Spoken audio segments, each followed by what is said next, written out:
Talented लोग इसलिए असफल हो जाते हैं कि वो लोग LKK से डरते हैं, लोग क्या कहेंगे। हाँ, ये सबसे बड़ा रोग, क्या कहेंगे लोग, और यही आदमी को तोड़ के रख देता है। कोई हंसे हंसने दो, कोई बोले गाली बोलने दो, देखा जाएगा, हु केयर्स। क्योंकि मेरा उद्देश्य क्या है, उनको हर्ट करना नहीं है। मेरा उद्देश्य देश को हर्ट करना नहीं है, किसी का गलत करना नहीं है। मेरा उद्देश्य है मुझे बेटर करना है। तो क्या आपको नहीं लगता कि डिजिटल डिटॉक्सिफिकेशन बहुत ज़रूरी है हमारी युवा पीढ़ी के लिए, वरना वो बर्बाद हो जाएगी? 1000% जरूरी है। वो कॉन्फिडेंस किसी काम का नहीं है जो कपड़ों से आ रहा है, गहनों से आ रहा है, या घड़ी से आ रहा है, या आईफोन से आ रहा है। आज आदमी कह रहा है आईफोन होना चाहिए यार, आईफोन लेके घूमूंगा तो लोग ऐसा मेरे बारे में सोचेंगे। अरे कुछ नहीं सोचेंगे गधे।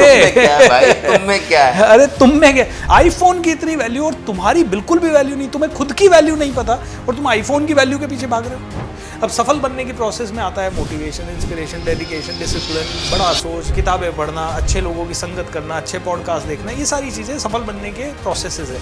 आदमी क्या करता है, रील देखता है, आलस करता है, नेगेटिव रहता है, चिंता करता है, छोटा सोचता है, कोई दारू पी रहा है, कोई सिगरेट पी रहा है। इनमें से एक भी चीज़ सफलता के नज़दीक ले जाने वाली नहीं है।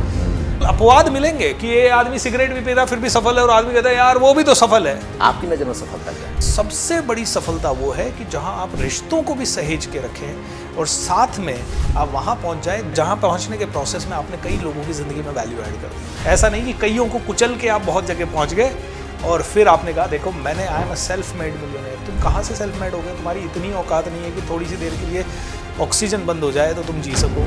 लोगों का भ्रम है ये कि एक तो पैसे से सफलता आती है, लोगों का दूसरा भ्रम है कि पैसा ही सब कुछ है। पैसा हमेशा था, आपके पास दिमाग नहीं है, ये पहले कबूल करो, तब जाके आप अपने दिमाग को बदलोगे और दिमाग आपका पैसा बढ़ाएगा और ज़िंदगी बदलेगा और बैलेंस लाएगा। ये जो फेलियर है ना, ये बड़ा डराता है, और डराता ही नहीं, लोगों को ख़त्म भी कर रहा है। आज हमारी सोसाइटी कहती है बच्चे पढ़ना है और कितने 90% मार्क्स लाने हैं। आज तुझे बढ़िया नौकरी करनी है, आज तुझे कम से कम ₹1,00,000 का पैकेज होना चाहिए, तुझे MNC में नौकरी लगनी चाहिए, तुझे बिजनेसमैन बनना है, तू करोड़पति बनेगा, तू बिलियनर बनेगा, तेरे पास 50 कार होनी चाहिए।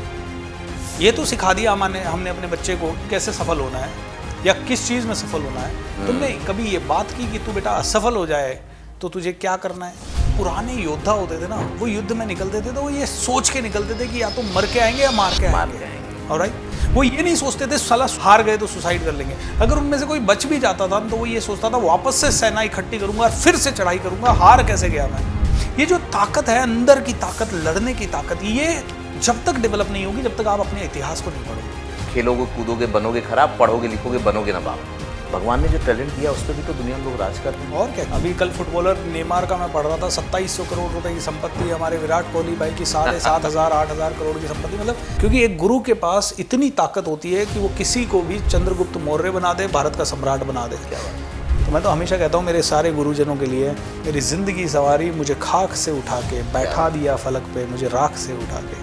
I mean that is amazing. मुझे नहीं पता कि आप ज़िंदगी को कैसे लेते हैं, लेकिन मेरा ये मानना है, जो मैं अपनी ज़िंदगी को देख पाता हूँ, कि ये जस्ट लाइक अ क्रिकेट गेम की तरह है। जैसे कि आप ये समझिए कि क्रिकेट में एक फील्ड होती है, कुछ प्लेयर्स होते हैं, ओवर होते हैं, उसको खेलना होता है। ये धरती वो पिच है, हम वो खिलाड़ी हैं, और मिली हुई ज़िंदगी हमारी वो ओवर है।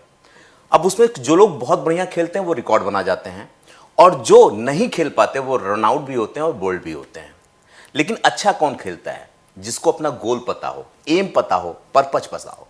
ऐसे ही ज़िंदगी में जो लोग अपने उद्देश्य को जानते हैं वो तो कहीं निकल जाते हैं, लेकिन जो उद्देश्य विहीन होते हैं वो यही सोचते रहते हैं पूरी ज़िंदगी कि हम क्या करें और ज़िंदगी मिली किस लिए है।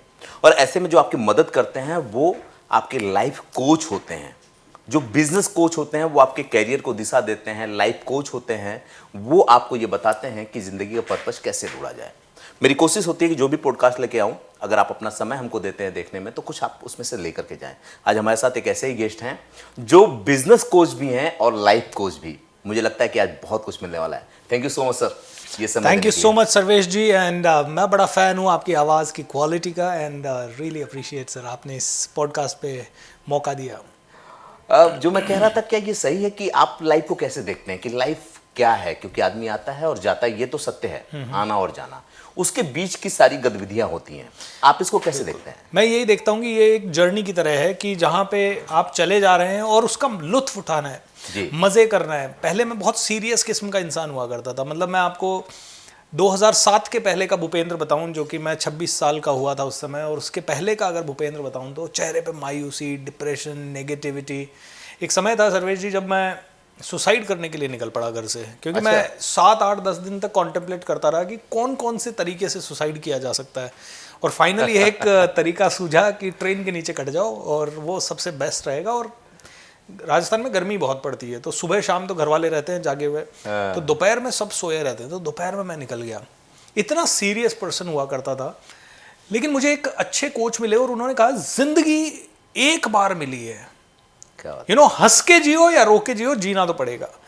और रो के जीने से बेटर है कि आप हंस के जियो, और हंस के भी नहीं, रोज रात को सोने से पहले कम से कम एक आदमी को हंसा के सो, आपके कारण किसी और के चेहरे पे स्माइल आनी चाहिए। क्या बात है। जब मैंने ये समझा ना, तो मैंने उनसे ही सीखना शुरू किया, मेरे अच्छे अच्छे कोचेस बने और उन्होंने मुझे सिखाना शुरू किया कि भैया सबसे पहली चीज be happy without any reason. How can you be happy? बोलते हैं हैप्पी रहने के लिए, अनहैप्पी रहने के लिए 1000 रीजन चाहिए, हैप्पी रहने के लिए एक रीजन चाहिए, सिर्फ एक रीजन। कोई कहता है मेरे पास तो वो भी रीजन नहीं है, मेरा तो घर परिवार भी लूटा पिटा है, बोला फिर भी एक रीजन तुम्हारे पास हमेशा है। बोलते कौन सा? बोले एक उंगली उठाओ, नाक के नीचे रखो, हवा आ रही जा रही है, सेलिब्रेट। मैंने ये समझ लिया कि सेलिब्रेट जो करता है वही सेलिब्रिटी होता है। बाकी तो हम सेलिब्रिटी बड़े लोगों को कह देते हैं जो टीवी पे आते हैं, बट मुझे तो लगता है कि मेरे जीवन का सेलिब्रिटी मैं हूं।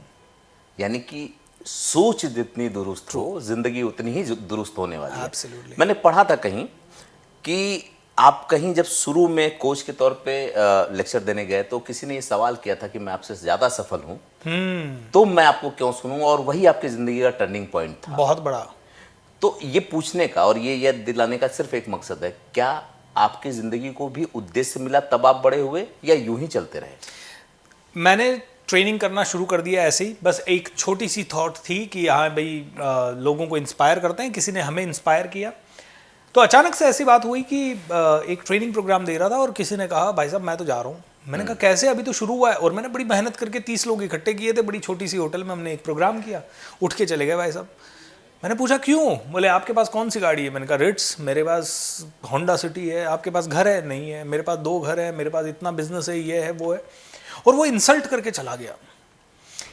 एंड लिटरली जब वो इंसल्ट करके गया ऐसा लगा जमीन खिसक गई है, रात भर रोया हूं मैं। और अगले दिन मेरा गुस्सा आया मुझे, मैंने कहा यार ऐसे तो काम चलेगा नहीं, क्योंकि पीछे जाने का रास्ता था ही नहीं।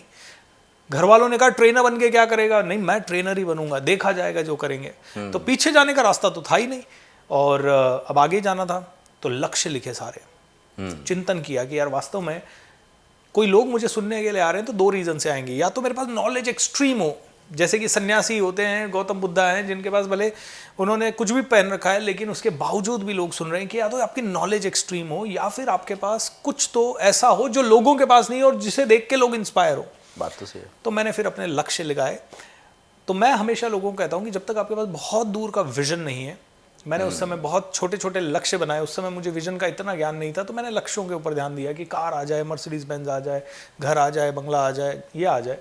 वो सारी चीज़ों के लक्ष्य बनाए, और वो सारी चीज़ों के लक्ष्य बनाते बनाते मैंने कहा ये सब चीज़ पूरी होने के बाद फिर नेक्स्ट लक्ष्य बनाना पड़ेगा। मैंने कहा ये तो नेवर एंडिंग साइकिल है। मैंने कहा इससे बेटर है एक बहुत लॉन्ग टर्म पर्पस बनाया जाए, जो कि मैं जीते जी कभी भी मुझे चेंज ना करना पड़े और मरने के बाद भी चलता रहे। वो है inspiring at least 1 person every single day. और वो जब बना मेरा कि मैं तो जीता ही एक ही चीज़ के लिए हूँ, लोगों को इंस्पायर करने के लिए। लोगों को इंस्पायर क्यों करना है? इस उद्देश्य की बात कर। हाँ यही उद्देश्य है। बिना उद्देश्य के कोई बड़ा नहीं बना, किसी की भी जिंदगी आप देख लो। तो एक सवाल कर लेते हैं जो तमाम लोगों के सवाल होंगे जी। आप देखते होंगे कि आदमी ना पूरी उम्र भटकता है, इवन कि क्लास पास आउट हो जाता है, कॉलेज पास आउट हो जाता है, उसको समझ में नहीं आता कि वो क्या करे या किस लिए बना हुआ है। तो ये पर्पज जो आपने ढूंढा, आपको चोट लगी तब आपने ढूंढा, बाकी लोग कैसे ढूंढ सकते हैं? बाकी लोगों से मैं हमेशा ये सवाल करता हूँ, जब भी लोग कहते हैं कि यार मुझे विजन नहीं मिल रहा। कई बार तो लोग मेरा विजन सेशन अटेंड करने के बाद, इसके ऊपर पूरे 1-2 हफ्ते के वर्कशॉप अटेंड करने के बाद कहते हैं सर मिल ही नहीं रहा। मैं उनसे पहला का सवाल पूछता हूँ कि जिसको पता ही नहीं है पर्पस क्या है, वो तो चलो एक आम आदमी है, वो अपना जी रहा है, एक दिन चला जाएगा, ठीक है। जिसको पता चल गया उसे ढूंढना चाहिए। अब ढूंढने के लिए तुम दिन भर काम कर रहे हो, बाइक चला रहे हो, फिर देख रहे हो पर्पस क्या है यार, टॉयलेट में बैठे हो, पर्पस क्या है यार, ये ऐसे पर्पस नहीं मिलेगा। आपको सारे काम छोड़ के एक मेंटोर या गाइड के सानिध्य में या किसी भी एक विजनरी के सानिध्य में, जिसको ऑलरेडी पता हो कि क्या विजन है, 3, 4, 5 दिन 10 दिन का ब्रेक तो लो। कहते हैं बिल गेट्स सबसे सफल क्यों हुआ, तो बिल गेट्स की एक मूवी है इनसाइड बिल्स ब्रेन, और उनके ऊपर एक किताब भी है जो business at the speed of thoughts, ये किताब है बिल गेट्स जी की। इन दोनों में एक ही चीज लिखी हुई है कि बिल गेट्स इसलिए बहुत सफल हुए क्योंकि वो हर 3 महीने में 7 दिन के लिए गायब हो जाते थे, ये सोचने के लिए कि where do I need to reach. और वो 7 दिन पढ़ाई करते थे, चिंतन करते थे, उनके थॉट्स को पेपर पे लिखते थे। उनके वाइफ को भी इंस्ट्रक्शन होता था कि भैया मुझे कोई डिस्टर्ब नहीं करेगा। कंपनी वालों को तो पता ही नहीं होता था वो कहाँ गए। बोलते आपको अगर आपका डिस्कवर करना है विजन, आपको अगर अपनी लाइफ में नेक्स्ट लेवल पे पहुंचना है, तो आप अपने उद्देश्य को तब ढूंढ पाओगे जब आप शांत बैठोगे। आप चिंतित होके घूमते रहे और उससे आपको मिल जाए एकदम से भगवान, आप इन कर रहे हो कि एक दिन छप्पर फटेगा और आकाशवाणी होगी, भूपेंद्र सिंह राठौड़ तेरा उद्देश्य है हजारों लोगों को इंस्पायर करना, और फिर तुम जागोगे और वो मूवी वाला कल्पनाओं से कुछ नहीं होगा। अच्छा, यही बड़ी मुश्किल है कि फिल्में देखता है आदमी और उसमें जैसे सब कुछ ऐसे ट्रांजिशन में चेंज होता है ना, वैसे उसको लगता है कि जीवन में भी ऐसे ही मैजिक होने वाला है। बिल्कुल बिल्कुल, जबकि ऐसा कुछ होता नहीं है। एब्सोल्युटली हो ही नहीं सकता। आदमी, मैं ये कहता हूँ, देखिए आदमी को चाय पीनी है, हाँ। तो वो क्या करेगा, पतीला लेगा, पानी डालेगा, दूध डालेगा, शक्कर डालेगा और फिर चाय बनाएगा। यानी कि उसने पूरी चाय बनाने का प्रोसेस सही फॉलो किया तो ही वो चाय पीने लायक बनेगी। बात तो सही। कितनी देर उबालनी है, कितनी देर नहीं उबालनी है। अब वो पहला तो क्या करता है आदमी, मुझे चाय तो पीनी है, लेकिन एक काम करते हैं, चाय में नमक डाल देते हैं, शक्कर की जगह 4 चम्मच, चाय में लाल मिर्ची डाल देते। क्या वो चाय कभी पीने लायक होगी? कभी नहीं होगी। दूध की जगह आप उसमें दूध डाला और दूध के साथ नींबू डाल दिया, चाय फट जाएगी। तो कहते हैं कि जब चाय बनाने का काम भी एक प्रोसेस से होता है, तो सफल बनने का काम बिना प्रोसेस के कैसे होगा? अब सफल बनने की प्रोसेस में आता है मोटिवेशन, इंस्पिरेशन, डेडिकेशन, डिसिप्लिन, बड़ा सोच, किताबें पढ़ना, अच्छे लोगों की संगत करना, अच्छे पॉडकास्ट देखना, ये सारी चीज़ें सफल बनने के प्रोसेसेस है। आदमी क्या करता है, रील देखता है, आलस करता है, नेगेटिव रहता है, चिंता करता है, छोटा सोचता है, अपने घर वालों के अगेंस्ट षड्यंत्र करता है, और पता नहीं क्या क्या करता है। कोई दारू पी रहा है, कोई सिगरेट पी रहा है। इनमें से एक भी चीज सफलता के नजदीक ले जाने वाली नहीं है। हालांकि ऐसे एग्जाम्पल अपवाद मिलेंगे कि ये आदमी सिगरेट भी पीता फिर भी सफल है, और आदमी कहता है यार वो भी तो सफल है। अरे भाई, वो एक काम गलत कर रहा है लेकिन 50 सही कर रहा है, वो तुम्हें दिख नहीं वो जो गलत कर रहा है उसके पीछे भी उसका प्लान होगा, हो सकता है उसकी स्ट्रेटजी के हिस्से में वो शामिल होगा। May be. देखिए, ये तो सही है कि मेहनत का कोई शॉर्टकट नहीं है। Correct. आप जब कोच करते हैं लोगों को, तो आपको क्या लगता है किस तरह के भ्रम पाल के लोग सबसे ज्यादा बैठे होते हैं, जो असफल होते हैं और अपनी असफलता के लिए एक एक्सक्यूज गढ़ लेते हैं? उनको लगता है कि भगवान ने सबसे ज्यादा इन्हीं को प्रताड़ित किया है। True. तो ऐसे कौन सी समस्याएं लेकर के आते हैं, या कौन से बहानेबाजी बनाते हैं लोग अपने असफलता के पीछे? किसी भी आदमी से आप पूछ लो 5 साल में कितना पैसा कमाना है, उसके मुंह से आवाज आएगी 100 करोड़, 1000 करोड़, 5000 करोड़, ठीक है। और उसको प्रोग्राम के एंड में या किसी भी जगह पे उसको 4 सॉल्यूशन बताओ कि भैया रोज मेडिटेशन करनी पड़ेगी। 3 दिन बाद गया, सर ये नहीं होती। उसको बोलो रोज सुबह जल्दी उठना पड़ेगा, बोले ये नहीं हो सकता सर। अच्छा भाई, कुछ नहीं हो सकता, मेरा कोर्स ज्वाइन कर ले। सर पैसा तो है ही नहीं मेरे पास। तो सबसे बड़ा भ्रम लोगों के पास ये है कि मेरे पास पैसा नहीं है इसलिए मैं सफल नहीं हूं। सबसे बड़ा भ्रम मुझे ये लगता है। लोग कहते हैं सर मैं कर लेता लेकिन मेरा एनवायरनमेंट नहीं है। और वो जब कहते हैं एनवायरनमेंट नहीं है, मतलब मैं वो कहते हैं मेरे पास पैसा नहीं है। व्हाट डू यू मीन भाई पैसा नहीं है? किसके पास था? अब्दुल कलाम साहब के पास था, गौतम बुद्धा के पास जब वो सन्यास गए जंगल में पैसा लेके गए थे, या किसके पास था? भगत सिंह जी के पास बहुत ज्यादा पैसा था अंग्रेजों से लड़ने के लिए, गांधी जी के पास बहुत ज्यादा पैसा था। मतलब किसके पास था पैसा, ये तो बताओ। हर आदमी ने अपनी लड़ाई बिना पैसों के शुरू की थी, तभी तो सफल हुआ। एंड उसी के कारण उनकी कहानी इस लेवल पे आई जहां पे उनके ऊपर मूवी बन सके। मैं तो हमेशा लोगों को कहता हूं कि जब भी तुम्हारी लाइफ में बहुत बड़ी प्रॉब्लम है, मतलब भगवान चाहता है कि तुम हीरो बनो और तुम्हारे ऊपर मूवी बने। बात तो सही है। अच्छा, मजेदार बात, आपने 2 एग्जांपल दिए, बुद्धा जी के दिया जिन्होंने सारी धन दौलत छोड़ के जंगल की तरफ चले गए, यानी धन से सफलता नहीं है। एब्सोल्युटली। कलाम साहब की बात की आपने, कुछ नहीं था और सारी धन दौलत मिली तो भी उन्होंने धन दौलत को हाथ में टच नहीं किया। तो आपकी नजर में सफलता क्या है? क्योंकि आप ना युवाओं से सुनते होंगे कि मुझे सफल होना है, माँ बाप को छोड़ देते हैं, घर परिवार को छोड़ देते हैं, और सफलता की आड़ में ना वो बहुत कुछ ऐसा गलत करते हैं जिसको जस्टिफाई करने के लिए सफलता का नाम लेते हैं। Absolutely. आपकी नज़र में सफलता क्या है? मेरी नज़र में सफलता ये है कि मैं जो चाहूँ वो पा भी लूँ, और साथ में उसके साथ मेरी लाइफ में मेरे पेरेंट्स भी मेरे साथ है, मेरी हेल्थ भी मेरे साथ है, मेरा परिवार भी साथ है, मेरे दोस्त भी साथ है, मैं हंस भी सकूं, मैं इंस्पायर भी कर सकूं, एंजॉय भी कर सकूं, और मैं रिलैक्स भी हो सकूं, और मैं 2 घंटे मेडिटेशन करना चाहूँ तो मैं 2 घंटे भी मेडिटेशन कर सकूं। इसको बोलते हैं सफलता विद फुलफिलमेंट, यानी सफलता अपनी ज़िंदगी को ज़बरदस्त तरीके से इंजॉय करते हुए। नहीं तो कई लोग सफलता इधर हो जाते हैं, परिवार में झगड़े होते हैं, कोर्ट केसेस हो जाते हैं, ज़मीन के लिए लड़ाई झगड़े करते हैं, बीवी नहीं संभल रही है, बच्चे नहीं संभल रहे, मतलब कहाँ पे भी चले जाते हैं, और फिर वो कहते हैं कि यार सफल नहीं है, सफल हो गए, देखो हम तो सफल हो गए, मैंने अकेले के दम पे ये किया, अकेले के दम पे ये किया, अब उसको बांटोगे किसके साथ?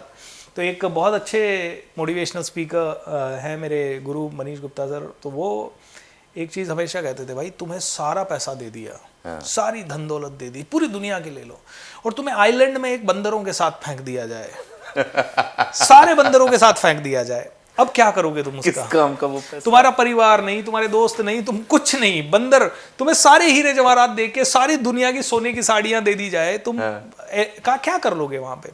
तो कहते हैं कि सबसे बड़ी सफलता वो है कि जहां आप रिश्तों को भी सहेज के रखें, और साथ में आप वहां पहुंच जाए जहां पहुंचते हुए या जहां पहुंचने के प्रोसेस में आपने कई लोगों की जिंदगी में वैल्यू ऐड कर दी। ऐसा नहीं कि कईयों को कुचल के आप बहुत जगह पहुंच गए और फिर आपने कहा देखो मैंने I am a self made millionaire. तुम कहाँ से सेल्फ मेड हो गए? तुम्हारी इतनी औकात नहीं है कि थोड़ी सी देर के लिए ऑक्सीजन बंद हो जाए तो तुम जी सको।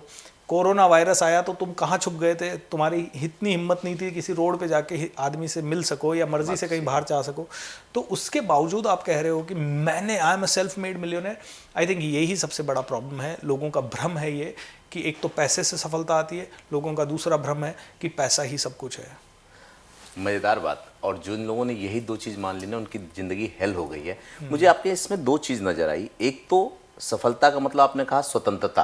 करेक्ट। उन सारी चीज़ों के साथ होने का मतलब आप स्वतंत्र हैं और चीज़ें आपके साथ हैं, यानी आप सफल हैं। एब्सोल्युटली। दूसरी चीज़ मुझे दिखा कि इन सबको साध के चलने में एक बहुत बड़े बैलेंस की ज़रूरत पड़ती है। करेक्ट। और आज सबकी लाइफ इनबैलेंस हुई पड़ी है, किसी की परिवार से, किसी की पैसे से, किसी से पत्नी से, किसी की बच्चे से। तो ये बैलेंस का गेम क्या है? और एक लाइफ कोच होने के नाते मैं जानना चाहूँगा कि बैलेंस कितना ज़रूरी है और कैसे किया जा सकता है। सर्वेश जी, आज एक चीज़ मैं 3 दिन पहले एक पॉडकास्ट देख रहा था और उस पॉडकास्ट में एक लेडी एक रेमेडी बताती है कि भैया तुम्हारे पास पैसा नहीं है, तुम्हारा परिवार तुम्हारे साथ है, पैसा नहीं है, तुम फलाने मंदिर में जाओ, माचिस की डिबिया रखो, उल्टे मुंह बिना उस माचिस की डिबिया को देखे वापस आ जाओ, तुम्हारे पास तीसरे दिन से धन आने लग जाएगा। एंड मैं देख रहा हूँ कि उस पर मिलियंस बिलियंस में व्यूज़ हैं, मिलियंस में व्यूज़ हैं। दूसरी रेमेडी तुरंत दिखाई देती है कि तुम्हारी और तुम्हारी पत्नी का नहीं बन रहा है, एक दूसरे के अंडरवेयर एक्सचेंज कर लो। मतलब I'm just saying, I'm so sorry, samosa थोड़ा जलेबी सा और नहीं आप जो कह रहे हैं, देखिए क्या है ना, ये कहना जरूरी है ताकि जो देख रहा है आपको ना, ये आपकी जिम्मेदारी बनती है कि उनके भ्रम आप दूर करिए। ट्रू। तो आप जो कह रहे हैं ये मत सोचिए कि आप कोई एग्जांपल दे रहे हैं, आप वही एग्जांपल दे रहे हैं जो समाज जो में मैंने सुना है, जो लोग देख रहे हैं, जिस पे मिलियंस में व्यूज है। अब मुझे ये बताइए, आपको सफल बनना है, आपको लाइफ को बहुत बैलेंस करके चलना है, और आप इन चीजों को सुन रहे हो और आप मान भी रहे हो और आप में से कई कर भी रहे होंगे। अगर मिलियन लोग सुन रहे हैं तो कई कर भी रहे होंगे, और ऐसे हजार चीजें हैं। अब आप एक जगह बोले जाएगा ये, एक जगह 100 पॉडकास्ट सुनोगे, 100 में 100 चीजें बोली जाएगी। क्या आपको लग रहा है कि आप बैलेंस की तरफ बढ़ रहे हो? बैलेंस एक ही चीज से आ सकता है, आपका माइंड की शांति, मन की शांति के बिना कोई बैलेंस नहीं आ सकता। सिस्टर शिवानी कहती हैं कि अगर आपने अपने मन को शांत कर लिया तो यहीं पे स्वर्ग है। एक आदमी सर डेथ हो गई उसकी और स्वर्ग पे चला गया, दरवाजे पे बैठ गया, भगवान ने दरवाजा खोला, बोले क्या कर रहा है? बोले स्वर्ग के अंदर जाने का इंतजार। बोले पहले ये बता, जो धरती पे तुझे स्वर्ग दिया था उसका क्या किया? बोले पहले ये बता, तुझे जो समुद्र, जो इतने प्यारे रिश्ते, इतना सारा फन, इतनी सारी चीजें दी थी, उसका क्या किया? और तुझे लगता वो स्वर्ग नहीं था और यहाँ स्वर्ग ढूंढने आया तू? भाई साहब वापस से जा, उधर वापस से जा, पहले उसको स्वर्ग बना फिर इधर आना। तो आदमी बैलेंस तब तक नहीं कर सकता जब तक उसको ये समझ में नहीं आएगा कि जो मुझे परिवार मिला है ना वो बेस्ट है, जो मुझे हेल्थ मिली है ना वो बेस्ट है, जितना पैसा मुझे मिला है पहले मुझे इसको धन्यवाद देना है कि यार मैं लोगों को पैसे के बारे में सिखाता हूँ सर्वेश जी, और लोग हमेशा कंप्लेन करते हैं मेरे पास तो पैसा ही कम है, मेरे पास पैसा ही नहीं है, पैसा होता तो मैं ये करता पैसा। मैं उनको बोलता हूँ अगर पैसा पास में बैठा होगा ना तुम्हारे 2 जूते देगा। बोले बचपन में से तुझे रोटी दी, कपड़े दिए, ये दिया, सब कुछ दिया, और अब तुम कह रहे हो पैसा नहीं है। साला मैं बचपन से आया हूँ तुम्हारे पास, तुम्हें अगर होश नहीं है कि मुझे कैसे बढ़ाना है, मुझे कैसे सहेजना है, तो तुम मुझे क्यों गाली दे रहे हो कि पैसा नहीं है, पैसा नहीं है, पैसा नहीं है। पैसा हमेशा था, आपके पास दिमाग नहीं है, ये पहले कबूल करो, तब जाके आप अपने दिमाग को बदलोगे और दिमाग आपका पैसा बढ़ाएगा और ज़िंदगी बदलेगा और बैलेंस लाएगा। मज़ेदार बात, आप पैसे की बात कर रहे थे, इसको ऐसे भी समझा जा सकता है। मैं कई बड़े लोगों से मिलता हूँ, बड़े बड़े बिजनेसमैन से मिलता हूँ। कोरोना काल में कई लोगों के लिए ईश्वर ने ऐसा बनाया कि हम उनकी मदद भी कर पाएँ। जी, वो लोग पैसा ऐसे हाथ में लेकर खड़े रहते थे, बोले कितना पैसा चाहिए, मेरी औलाद को बचा लो, मेरे परिवार के लोगों को बचा लो, पैसे से तौल दूंगा। केदारनाथ में डिजास्टर आया था, मैं वहाँ खड़ा था, लोग बोलते थे कि किसी तरह से निकाल लो, पैसा क्या चाहिए, करेक्ट, सब दे दूंगा। तो ये सच है कि पैसा भगवान तो नहीं है। एब्सोल्युटली। दूसरी बात आपने मन की दिमाग की। अध्यात्म में भी लोग कहते हैं, आपने वीके शिवानी जी का जिक्र किया, तो वो कि हमारी इन सारी चीजों का जड़ तो मन है। True. तो सवाल अगला मेरा यही है कि ये मन ही सारे तनाव पैदा करता है, तमाम भ्रम पैदा करता है, उस भ्रम से तनाव पैदा होते हैं। बिल्कुल। तो उन तनावों का प्रबंधन कैसे किया जाए? लाइफ में अलग अलग तरीके के तनाव है, तो कैसे निकला जाए उससे? 2 आदमी थे, घर से निकले, दोनों इंटरव्यू के लिए निकले, दोनों बिल्कुल तैयार होके निकले, दोनों ने सफ़ेद शर्ट पहनी हुई है, टाई वाई लगा रखी है, दोनों तैयार होके आए डाइनिंग टेबल पे, दोनों का छोटा बच्चा खेलता हुआ आया और तुरंत चाय गिर गई शर्ट के ऊपर। बड़ा गुस्सा आया, बच्चे को 2 दी, एक ने बच्चे को कहा कोई बात नहीं बेटा, किस किया, और दोनों निकले। जैसे तैसे पहले वाले ने जिसके ऊपर की थी उसने बच्चे को डांटा, वो चिल्लाया, वो ये किया, बाद में झगड़ वगड़ के वाइफ से भी झगड़ा, फिर शर्ट पहना, वापस बाहर निकला। बाहर निकलते ही कौवे ने उड़ के उसके शर्ट पे बीट कर दी, जो पहला वाला था जिसके ऊपर गिरी थी। अब वो और ज्यादा गुस्से में आ गया, फिर वो तनतनाता हुआ अंदर गया, एंड तनतनाता हुआ अंदर जाके आधा पौन घंटा चिल्ला चिल्लोगे, फिर वो वहां पहुंचा। तो जब वो इंटरव्यू में पहुंचा तब तक उसकी हालत खराब है, वो एग्जॉस्टेड है, नेगेटिव है, फ्रस्ट्रेटेड है। दूसरे वाले ने बच्चे को किस किया, बाहर निकला, कौवे ने उसके भी शर्ट पे बीट की, और उसने ऊपर देखा और कहा वाह, भगवान ने कितनी हसीन दुनिया बताई है कि भगवान हाथी उड़ते नहीं हैं। वाह, हाथी उड़ते तो क्या गलत हो सकता था मेरे साथ, चलो कौवा ही उड़ा। तुरंत उसने पॉजिटिव सोचा, तुरंत हंस के गया अंदर, शर्ट चेंज की और हंसते हंसते इंटरव्यू में पहुंचा। तो जो दूसरा वाला, ये तनाव प्रबंधन था।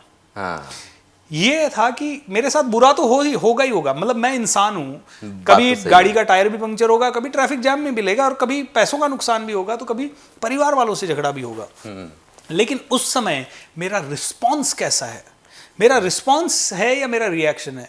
तो हमारे एक गुरु थे, वो हमेशा कहते थे कि एक किसी के घर पे गए और उसके घर पे एक टॉमी नाम से कुत्ता खड़ा है, और किसी ने टॉमी को हाथ लगाते ही, जैसे ही टॉमी को हाथ लगाया तो फट से पकड़ लिया।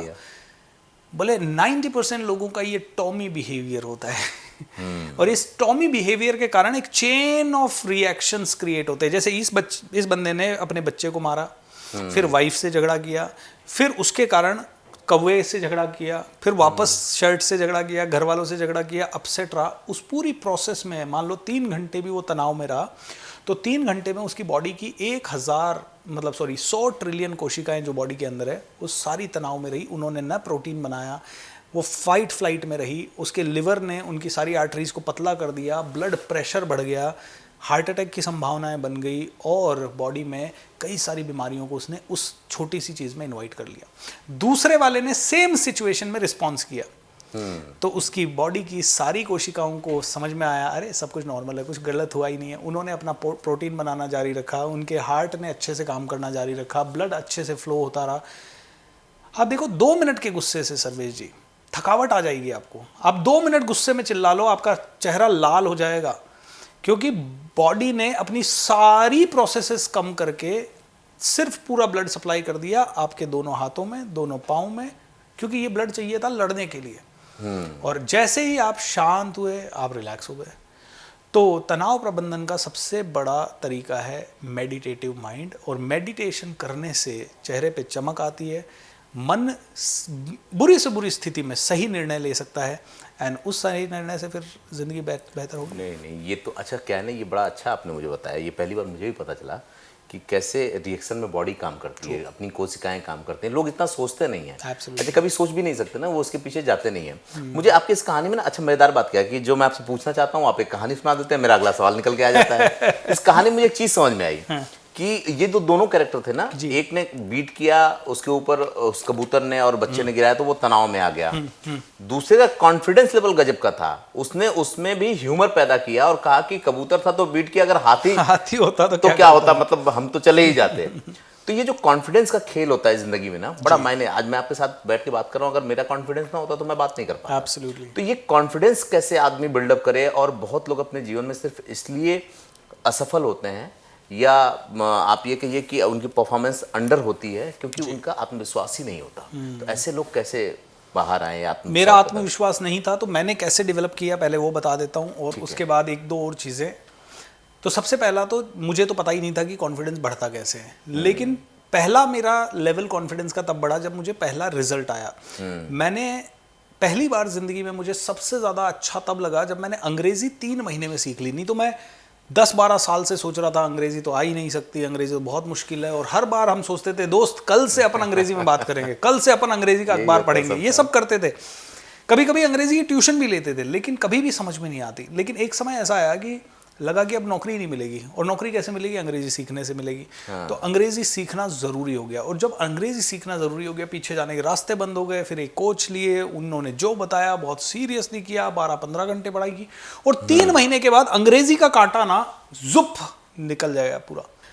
मतलब कॉन्फिडेंस सबसे ज़्यादा मेरा तब बढ़ा जब मेरी कोई भी समस्या थी, और जिसको मैं समस्या मान के 10 साल 5 साल 2 साल से बैठा हुआ था, और जब वो सर पे आ गई और उसके बाद मुझे वो करना ही पड़ा, और पता लगा कि जिसको मैं 3 साल से पकड़ के बैठा था वो तो 3 दिन में निकल गया। क्या? तो जब आदमी अपनी वीकनेस को या समस्या को समस्या लेके बैठा रहेगा, तब तक उसका कॉन्फिडेंस कभी नहीं बढ़ेगा। तो आदमी कहता रहता है कॉन्फिडेंस नहीं है, कॉन्फिडेंस नहीं है।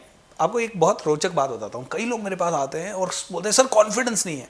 मैं उनको कहता हूँ यार, जितनी बार तूने अपनी जिंदगी में ये बोला ना कि कॉन्फिडेंस नहीं है, और बोला भी तूने इतने कॉन्फिडेंस से कि कॉन्फिडेंस नहीं है, बोले उतनी बार तू अपने कॉन्फिडेंस को बढ़ाने के लिए कुछ कर लेता तो तेरा कॉन्फिडेंस बहुत ज्यादा होता। तो मुझे एक तो ये समझ में आया कॉन्फिडेंस के लिए सर्वेश जी की, कॉन्फिडेंस बढ़ाने के लिए एक तो अचीवमेंट आदमी का होता है, तो वो कॉन्फिडेंस होता है। लेकिन यहाँ पे उल्टा करते हैं लोग, जो मैंने भी किया था। मैं स्टेज पे गया, स्टेज पे जाने से कॉन्फिडेंस सबसे ज़्यादा और सबसे जल्दी बढ़ता है। मतलब कोई भी प्रक्रिया इतनी जल्दी कॉन्फिडेंस नहीं बढ़ा सकती जितना स्टेज बढ़ा सकता है। पब्लिक स्पीकिंग बिल्कुल बहुत बड़ा। तो मैं पहली बार स्टेज पे गया और मुझ पे कुछ लोग हंस दिए, तो मैंने सोचा कभी स्टेज पे नहीं जाऊंगा। मैं गया भी कॉलेज के बाद था, मैंने जब IT कोर्स किया, कंप्यूटर कोर्स किया, तब मैं पहली बार गया, और उसमें लोग किसी कारण से हंस दिए मुझ पे। तो मैंने सोचा अब कभी नहीं जाऊंगा। फिर मुझे एक टीचर मिले, बोले पब्लिक स्पीकिंग बहुत बड़ी चीज़ है। मैंने कहा सर मैं तो नहीं जाऊंगा स्टेज पे। बोले क्यों? क्योंकि लोग हंसेंगे। बोले लोग हंसेंगे तो एक काम करो, पहली बार जाओ 50 लोग हंसेंगे, दूसरी बार जाओ फिर 50 हंसेंगे, तीसरी बार जाओ गारंटी है कि 1 ना 2 तो हंसेंगे, लेकिन तुम जाते रहो जाते रहो जाते रहो जाते रहो, फ्यूचर में 50 लाख लोग भूपेंद्र सल्यूट मारेंगे। बात तो सही है। तो ये समझ में आ गया। तो कहते हैं करत करत अभ्यास ते जड़मती होए सुजान, रसरी आवत जात है सिल पर परे निशान। तो कहते हैं कि अगर आप एक चीज को पकड़ लो, मैं तो कहता हूं पब्लिक स्पीकिंग को पकड़ लो, स्टेज पे खड़े हो जाओ। मेरी एक किताब भी है सर, उस किताब में मैंने लिखा है 15 days to master the greatest skill of all time, public speaking बड़ा बड़ा लिखा हुआ है। मैं इसको बोलता हूं it is the greatest skill of all time. आज आप बात कर पा रहे हैं और मैं बात कर पा रहा हूं तो हमें दुनिया सुन रही है। आज ना आप बात कर पाए ना मैं बात कर पाऊं, तो हम में से एक आदमी का ये चांस मिस हो गया। और हमेशा जो बोलेगा वो चीज ले जाएगा। तो कॉन्फिडेंस बढ़ाने के लिए बात करना सीखें, क्योंकि किसी भी आदमी को आप कहते हो यार ये बड़ा कॉन्फिडेंट है, कैसे पता लगता है? या तो वो बात करता है या वो डिसीजन लेता है। हाँ। दोनों में से एक चीज होती है। बट डिसीजन किसको दिखते हैं? सारे। बात करना सबको दिखता है। आज मोदी जी बात कर रहे हैं तो 15 साल से प्रधानमंत्री है। मनमोहन सिंह जी भी प्रधानमंत्री रहे 10 साल से, लेकिन उन्होंने बात नहीं की। आज युवाओं के मन में रजिस्टर भी नहीं हुए होंगे कि वो प्रधानमंत्री थे। आज से शायद 40 साल बाद कोई भूल भी जाएगा कि कोई हमारे प्रधानमंत्री थे। करेक्ट। लेकिन जब स्वामी विवेकानंद ने शिकागो में भाषण दिया, वो आज तक याद है। तो बात करना कॉन्फिडेंस की सबसे बड़ी निशानी है। और ये दोनों चीजें, जैसे मैंने कहा, एक तो रिजल्ट लाई है और एक बात की है, इन दोनों का सबसे सरल 3 स्टेप फॉर्मूला है बहुत अच्छी संगत। उस संगत में जो भी सीखा उसको अपनी आदत बनाओ, और गुरु। तो संगत, आदत, गुरु, ये 3 चीजें आपके पास है तो आपको कॉन्फिडेंट बनने से कोई नहीं रोक सकता। मैंने तो यही किया और आज मुझे लगता है कि आई एम कॉन्फिडेंट इनफ कि मैं कहीं पे भी बात कर लूँ और अच्छे से बात कर लूँ। बिल्कुल सही है। इसमें तो मतलब इसके लिए तो कोई बात ही नहीं कि संगत रंगत बदल देती है आपकी। जी, आदतों से ही आपका निर्माण होता है। खैर, इसमें एक चीज़ और मुझे दिख रही है कि जैसे आपने बोला ना, स्टेज से आप उतर जाते हैं, आपके गुरु ने बताया कि नहीं आपको जाना चाहिए। करेक्ट। तो कई बार ना आदमी अपने पीछे अपने लिए इतनी नकारात्मक सोच गढ़ लेता है कि उसकी पर्सनालिटी को डेवलप ही नहीं होने देती। Very true. और उसके लिए कई चीज़ें होती हैं। किसी को लगता है मैं बहुत दुबला हूँ, किसी को लगता है कि मैं बहुत मोटा हूँ, किसी को लगता है मैं अच्छा बोल नहीं पाता, किसी को लगता है अंग्रेजी नहीं आती। तो जो ये नकारात्मक चीज़ें होती हैं, जो माइंडसेट होता है ना, इसको भी सुधारा जा सकता है यार। 1000% सर। इसको सुधारने का सबसे अच्छा तरीका तो है कि सुनना। कहते हैं, भगवत गीता भी कहती है कि सबसे पहला तरीका अपने आप को बदलने का है सुनना। अच्छे लोगों को सुनना, अच्छे प्रामाणिक गुरु की शरण में जाना। ये तो आप लिख के ले लीजिए, बार बार इसके बारे में इसलिए नहीं बोलना चाहेंगे क्योंकि लोगों को पता है ये। बट आप देखिए कैसे बदलती है जिंदगी। मैं बहुत नेगेटिव रहता था, किसी गुरु ने कहा तुम पॉजिटिव सोचोगे तो सब कुछ होगा, और उन्होंने मुझे 6-7 चीज़ें बता दी जो मैं सबको बताता हूँ कि भैया आप अपने लक्ष्य को लिखो। आपको क्या चाहिए? मुझे कार चाहिए, लिख दो। मुझे फॉर्च्यूनर कार चाहिए, मुझे ऑडी कार चाहिए। और क्या चाहिए? आप लिख दो, मुझे इतने बेडरूम का, इतने स्क्वायर फीट का घर चाहिए, लिख दिया आपने। दूसरी चीज़ क्या करो, उसकी फ़ोटो काटो, आपके रूम में लगा दो। वो आपको दिख रही है कि ऐसी कार मिलनी चाहिए, ऐसी कार। क्योंकि अपना माइंड जो है वो हमेशा पिक्चर्स में सोचता है, इसको शब्द समझ में नहीं आते। तीसरी चीज़ मैं बताता हूँ कि माइंड को सोचो, विजुअलाइज करो, आंखें बंद करके ऐसा सोचो कि वो घर तुम्हें मिल गया है, तुम्हारे सामने है, तुम उसी घर में रह रहे हो, तुम बहुत खुश हो, मिठाइयाँ बांट रहे हो, ग्रह शांति की पूजा करवा रहे हो। जब ये तरह की प्रैक्टिसेस, और उससे भी बड़ी प्रैक्टिस, तुम्हारी जिंदगी में जब भी बुरा हो, जैसे कंप्यूटर में कुछ भी बुरा वायरस आ गया तो हम क्या करते हैं? एंटीवायरस। तो अपने घर में, अपने माइंड के अंदर कुछ भी बुरा हुआ तो माइंड का कोई एंटीवायरस डेवलप कर लो। जैसे आमिर खान बाबा ने क्या कहा था? All is well. All is well. ठीक है, कुछ भी गलत हुआ, ऑल इज वेल। ऐसे ही अगर तुम्हारी जिंदगी में कुछ भी गलत हो रहा है, मेरा अभी थोड़े दिन पहले एक एक्सीडेंट हुआ, एक्सीडेंट होते ही मेरे मुंह से निकला हाउ वंडरफुल। हाउ वंडरफुल मतलब भगवान थैंक यू, बचा लिया, मरे नहीं। सोचने का तरीका, मरे नहीं तो आदमी को तो, अरे मेरा एक्सीडेंट हो गया, अब तो क्या, मेरी गाड़ी का नुकसान हो गया, किसी से लड़ेगा मारेगा। अरे भाई, लड़ने मारने से बड़ा पहले ये सोच, तेरे को कुछ नहीं हुआ, हाउ वंडरफुल। सही है। गाड़ी को लगा, हाउ वंडरफुल, बट मेरे को नहीं लगा, हाउ वंडरफुल। मेरे कारण किसी और को नहीं लगा, कोई और मर जाता तो कट। तो कहते हैं कि माइंड का एंटीवायरस। तो पॉजिटिव सोचो, पॉजिटिव सोचने के लिए प्रैक्टिस करो, माइंड का एंटीवायरस डेवलप करो। एक बहुत ही जबरदस्त उम्दा आदत, पढ़ने की आदत, जो छूट गई सब। लोग कहते हैं कि पढ़ें क्यों सर, पॉडकास्ट से सब कुछ हो जाएगा। दोस्तों, पॉडकास्ट अच्छी चीज़ है, बट पढ़ने का तोड़ नहीं है। इसलिए नहीं है क्योंकि जब आपकी एक किताब आपके हाथ में होती है और आप उसे आराम से पढ़ते हैं, एक किताब पढ़ने में शायद आपको 4 दिन लगता है, और वो 4 दिन में जब धीरे धीरे धीरे धीरे इंफॉर्मेशन आपके अंदर जाती है, पानी प्रेशर से आएगा, बांध को तोड़ देगा। ठीक है, उसी बांध से पानी थोड़ा थोड़ा निकलेगा तो वो हजारों खेतों को हरा कर देगा। बात तो सही है। That is the way. Drip irrigation हम देखते हैं, छोटा छोटा पानी जाता है, ज़्यादा देर तक रहता है, बहुत अच्छा करता है, और एक साथ पूरे खेत को पानी से भर दिया जाए तो शायद फसल बर्बाद भी हो सकती है। तो मैं कहता हूँ छोटे छोटे प्रयास। एटॉमिक हैबिट्स करके जेम्स क्लियर की एक किताब है, वो ये कहते हैं कि अगर आपको सुबह उठ के आप दौड़ने नहीं जा सकते और उसके लिए आपको आलस आता है, तो आप एक काम करो, दौड़ने का सोचो ही मत। आप सीधा इतना ही करो, सुबह उठ के जूते पहन के लेस बांध लो, अपने आप दौड़ने लग जाओगे। बात तो सही है। अच्छा, एक मजेदार बात आपने बताया ना कि लिख लो, ये कर लो। कुछ लोग देखने वाले होंगे, बोले ये तो हमने कर लिया है, हर न्यू ईयर पे हम इस तरह की चीजों को लिखते हैं, बनाते हैं कि मुझको ये चाहिए। ट्रू। लेकिन फिर आपने दूसरी बात की सुबह उठने की। तो जिंदगी में बहुत से लोग सिर्फ इसलिए भी असफल हो जाते हैं कि वो आलस्य के शिकार होते हैं। टैलेंटेड बहुत होते हैं, बहुत अच्छी कल्पनाशीलता होती है, वो सृजन, बहुत अच्छा चीज़ों का सृजन कर लेते हैं, लेकिन वो करते ही नहीं हैं। तो ऐसे लोगों का क्या उपाय होना चाहिए? इस आलस्य से कैसे निकलें? केवल जूते का फीता बांधने तो काम नहीं चलेगा। नहीं, आलस्य से निकलने का सबसे बड़ा रियलाइजेशन तो ये है कि तुम्हें पहुंचना है, या तो तुम बहाने छोड़ दो या फिर तुम सपने छोड़ दो। आलस से एक बहाना है कि मैं क्या कर रहा हूँ, मेरे को आलस आ रहा है, मैं टीवी देख लेता हूँ। तो मैं भी ऐसा ही हूं और आप भी ऐसे ही हैं। तो मैंने एक चीज समझ में आया मेरे को कि जितने भी लोग सफल हैं और जितने भी लोग असफल हैं, उन दोनों को ही हार्डवर्क करना पसंद नहीं है। जो सफल हैं वो, जो असफल और हैं वो। असफल वो हैं जो सफल और असफल दोनों को ही हार्डवर्क करना पसंद नहीं है, दोनों को ही किताब पढ़ना पसंद नहीं है। लेकिन जो सफल है वो किताब पढ़ पढ़ के अपने आप को समझा समझा के उस किताब को पढ़ने की आदत डाल लेता है। जो असफल है वो किताब लेगा, नींद आ रही है, सो जाएगा। अब यहां पे करना ये जो है विल पावर, ये थोड़ा सा अवेयरनेस से ही आएगी। ये आपको बैठ के अपने बारे में सोचना पड़ेगा कि वास्तव में अगर मैं आलस में ही जिंदगी निकाल दी तो मेरी जिंदगी कैसी होगी।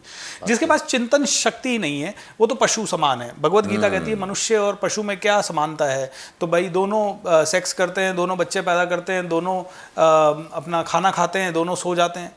बोले ये सारे काम पशु भी करता है, ये सारे काम मानव भी करता है। मानव के पास डिफरेंट क्या है, मानव चिंतनशील हो सकता है और आप चिंतनशील ही नहीं हो और आप आलस में टीवी देखे जा रहे हो। आपको पहले तो चिंतन करना होगा कि यार इस टीवी से मुझे मिला क्या आज तक पिछले 10 सालों में, या इस रील्स देखने से मुझे क्या मिला, इस आलस से मुझे क्या दिया, ये लेट तक सोने से मुझे क्या मिला। तो पहली तो ये चीज देखी हमने। फिर दूसरा देखा कि इसको हम कौन सी चीज से रिप्लेस करें, हम कौन सी चीज बेटर करें। कि ठीक है, आलस छोड़ के हमने अब अपने आप को समझाया कि हाँ यार, हम अब कुछ भी हो जाए दृढ़ संकल्प के साथ 2 घंटे बैठ के पढ़ेंगे, हम दृढ़ संकल्प के साथ 1 घंटा व्यायाम करेंगे, हम दृढ़ संकल्प के साथ 1 घंटा हमारी नई स्किल जो हमें सीखने है, नया कौशल जो डेवलप करना है उसके अंदर काम करेंगे। मैंने जब ये सोचा था कि मैं ट्रेनर बनूं तो मुझे कुछ आता ही नहीं था। जब बनने की कोशिश कर रहे थे तो स्टेज पे जाना आइडिया ब्लैंक, बोले यार ये नहीं करना है। लेकिन वही अगेन करत करत अभ्यास थे, धीरे धीरे धीरे धीरे वो फ्लेवर आने लगता है, धीरे धीरे धीरे वो करत करत है तो स्नेह धीरे धीरे आप चलते जाओ, आप पहुंच जाओगे उस चोटी पे जहाँ पे आपको पहुंचना है। बट आपको उस प्रोसेस में जो हमने थोड़ी देर पहले बात की कि भाई चाय को उबलने में अगर 20 मिनट लगता है तो 20 मिनट का समय उसे देना पड़ेगा आपको। आप 5 मिनट में उतार दोगे तो शायद वो नहीं बनेगी। बात तो सही है।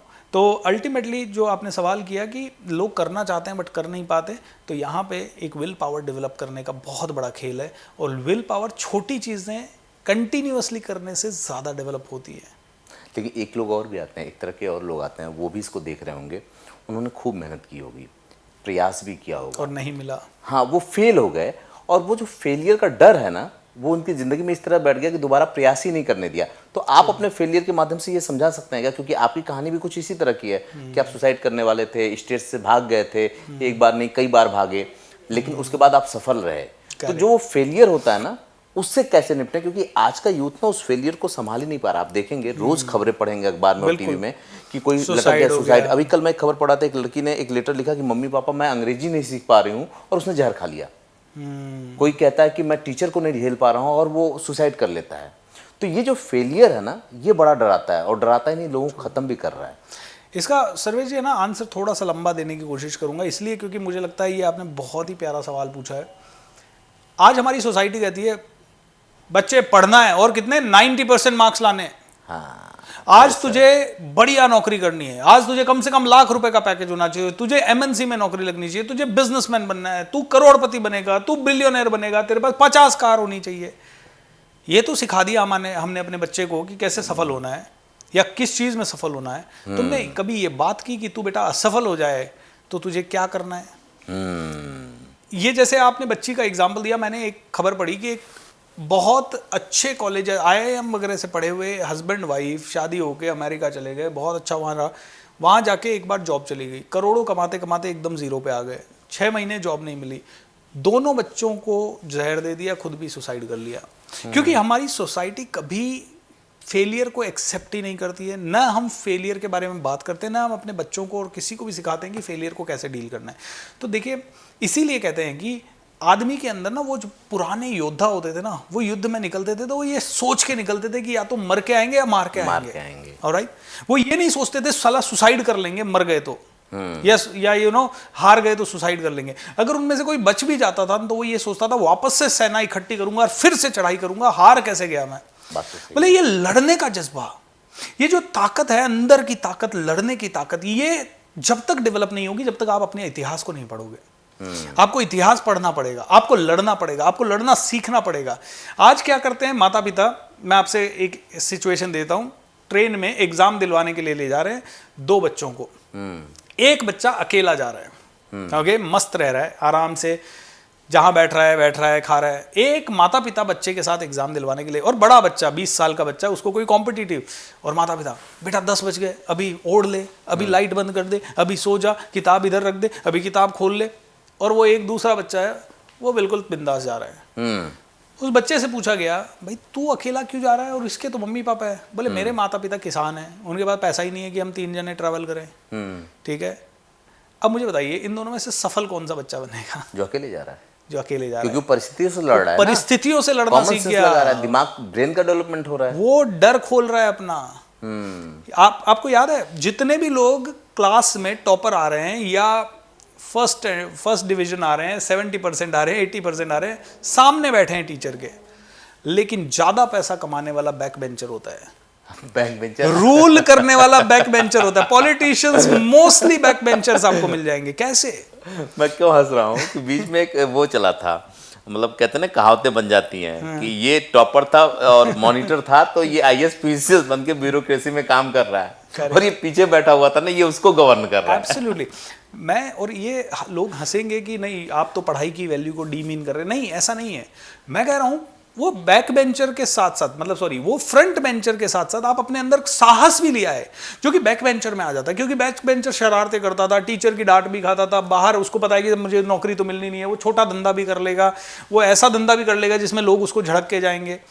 तो वो कई बार अपनी शर्म छोड़ देता है। और जो सामने बैठा है उसके लिए तो एक ही लाइन है, मैं पढ़ूंगा, अच्छी नौकरी लगूंगा।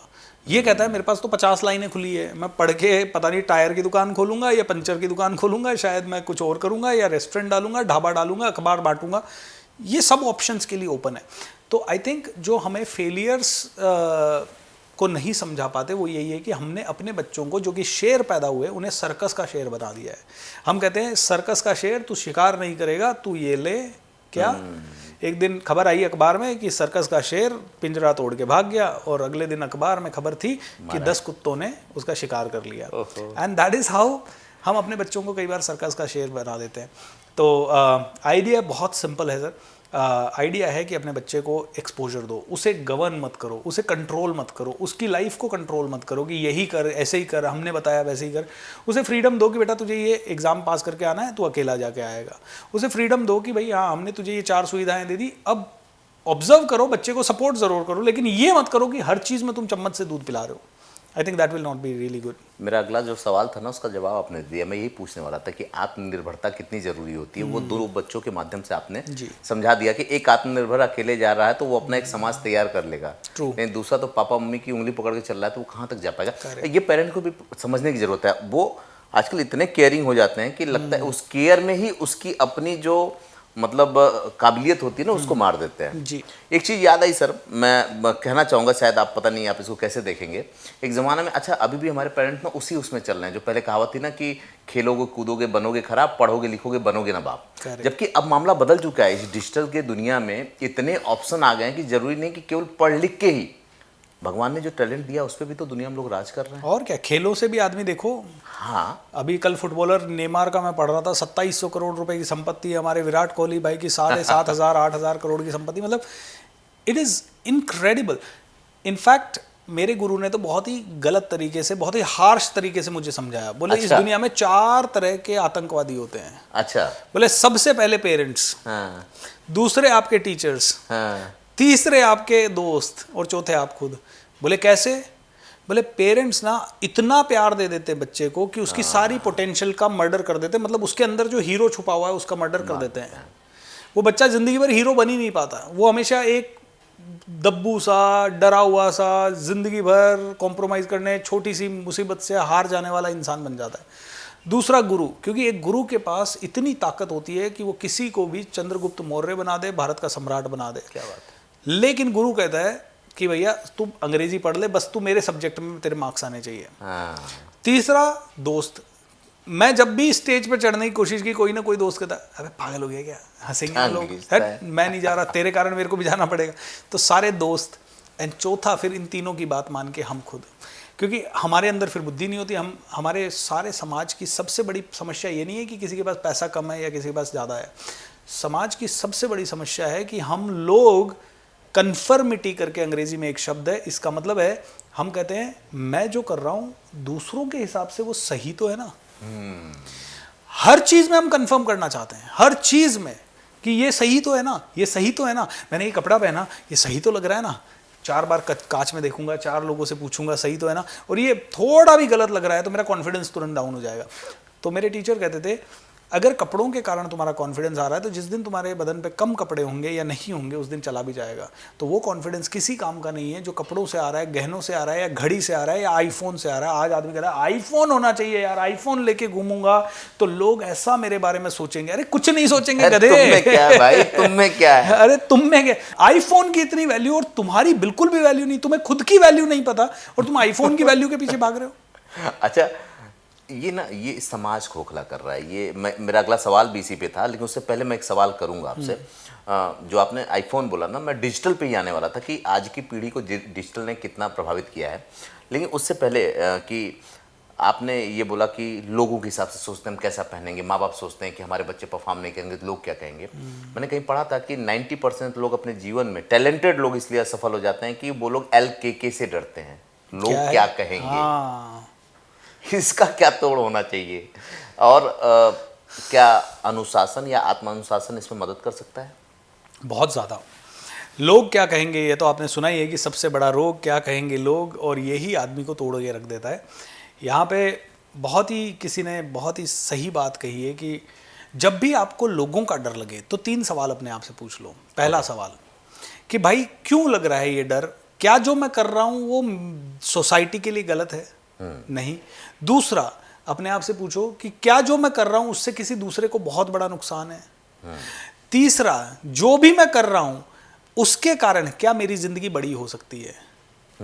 अगर हो सकती है, अगर सवाल है कि समाज को कोई नुकसान नहीं है, किसी भी तरह का मैं कल्चर को डिस्ट्रॉय नहीं कर रहा, किसी भी तरह की कोई गलती नहीं कर रही और मुझे फायदा हो सकता है, तो उसे करना चाहिए। तो जो लोग कहेंगे, मैं स्टेज पे नहीं जाता था लेकिन मेरे टीचर ने कहा अगर तुम स्टेज पे नहीं जाओगे तो तुम्हारी जिंदगी एवरेज रह जाएगी, इसलिए स्टेज पे जाते समय एक ही एटीट्यूड डेवलप करो, हु केयर्स, क्या फर्क पड़ता है यार, कोई हंसे हंसने दो, कोई बोले गाली बोलने दो, देखा जाएगा, हु केयर्स। क्योंकि मेरा उद्देश्य क्या है, उनको हर्ट करना नहीं है, मेरा उद्देश्य देश को हर्ट करना नहीं है, किसी का गलत करना नहीं है, मेरा उद्देश्य है मुझे बेटर करना। उस समय मैं अपने आपको बेटर करने जा रहा था और अब मैं बेटर हो गया हूं, तो अब मैं दूसरों को बेटर करने के लिए जा रहा हूं। तो स्टेज पे जाते समय ये स्टेज ही नहीं, जीवन को जीते समय ये एटीट्यूड होना चाहिए, हु केयर्स।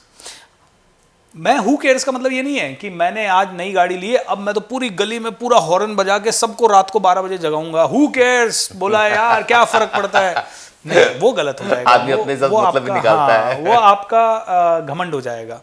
लेकिन यहाँ पे जब भी आपको आगे बढ़ना है, आप हमेशा ये सोचो कि यार क्या फर्क पड़ता है कि लोग क्या सोचेंगे, और लोग क्या सोचेंगे ये भी अगर हम सोचेंगे तो लोग वास्तव में क्या सोचेंगे। सही बात है। और तीसरी चीज, एक बहुत इंपॉर्टेंट बात, मेरे बारे में लोग क्या सोचेंगे, ये एक्चुअली कितने लोग हैं और ये कौन लोग हैं जो सोच रहे हैं, ये हमें भी नहीं पता, ये हमें भी नहीं पता, हमें भी नहीं पता, बस हम ये रटते हैं। और हैं कितने गिनती के, मुझे जिन लोगों के सोच से डर लगता होगा, अभी भाई मैं रोड पे चल रहा हूँ और मैं सिगरेट पी रहा हूँ, मान लो कट, और कोई आदमी सोचता है ये तो बुरा आदमी है, मुझे उसकी सोच से फर्क पड़ने वाला है? अनजान आदमी नहीं। हमें किसकी सोच से फर्क नहीं, मेरा पड़ोसी क्या सोच रहा है, मेरे चाचा चाची क्या सोच रहे हैं, मेरे मामा मामी क्या सोच रहे हैं, रिश्तेदार गिनती से इनको काउंट करो ना तो 200 लोग भी नहीं निकलते। आज तो वो भी नहीं है न्यूक्लियर फैमिली के जमाने में। 800 करोड़ दुनिया क्या सोचेगी वो सोचो ना। 800 करोड़ दुनिया को कहां तक पहुंचा सकते हो, उन तक कैसे पहुंच सकते हो वो सोचो। तुम सोच रहे हो 200 लोग क्या सोचेंगे, एंड इसके कारण तुम कई वो चीजें नहीं कर रहे। जैसे मैंने अपनी जिंदगी में, जब तक मैं 26 साल का हुआ, मुझे वो वातावरण नहीं मिला कि मैं बोलूं खुल के, मैं डांस करूं खुल के। तो मेरे टीचर ने कहा जा स्टेज पे, जो भी करना है वो करके आ, लेकिन स्टेज पे जा। तो मैंने धीरे धीरे, मैंने डांस भी खुल के किया, मैंने गाने भी गाए।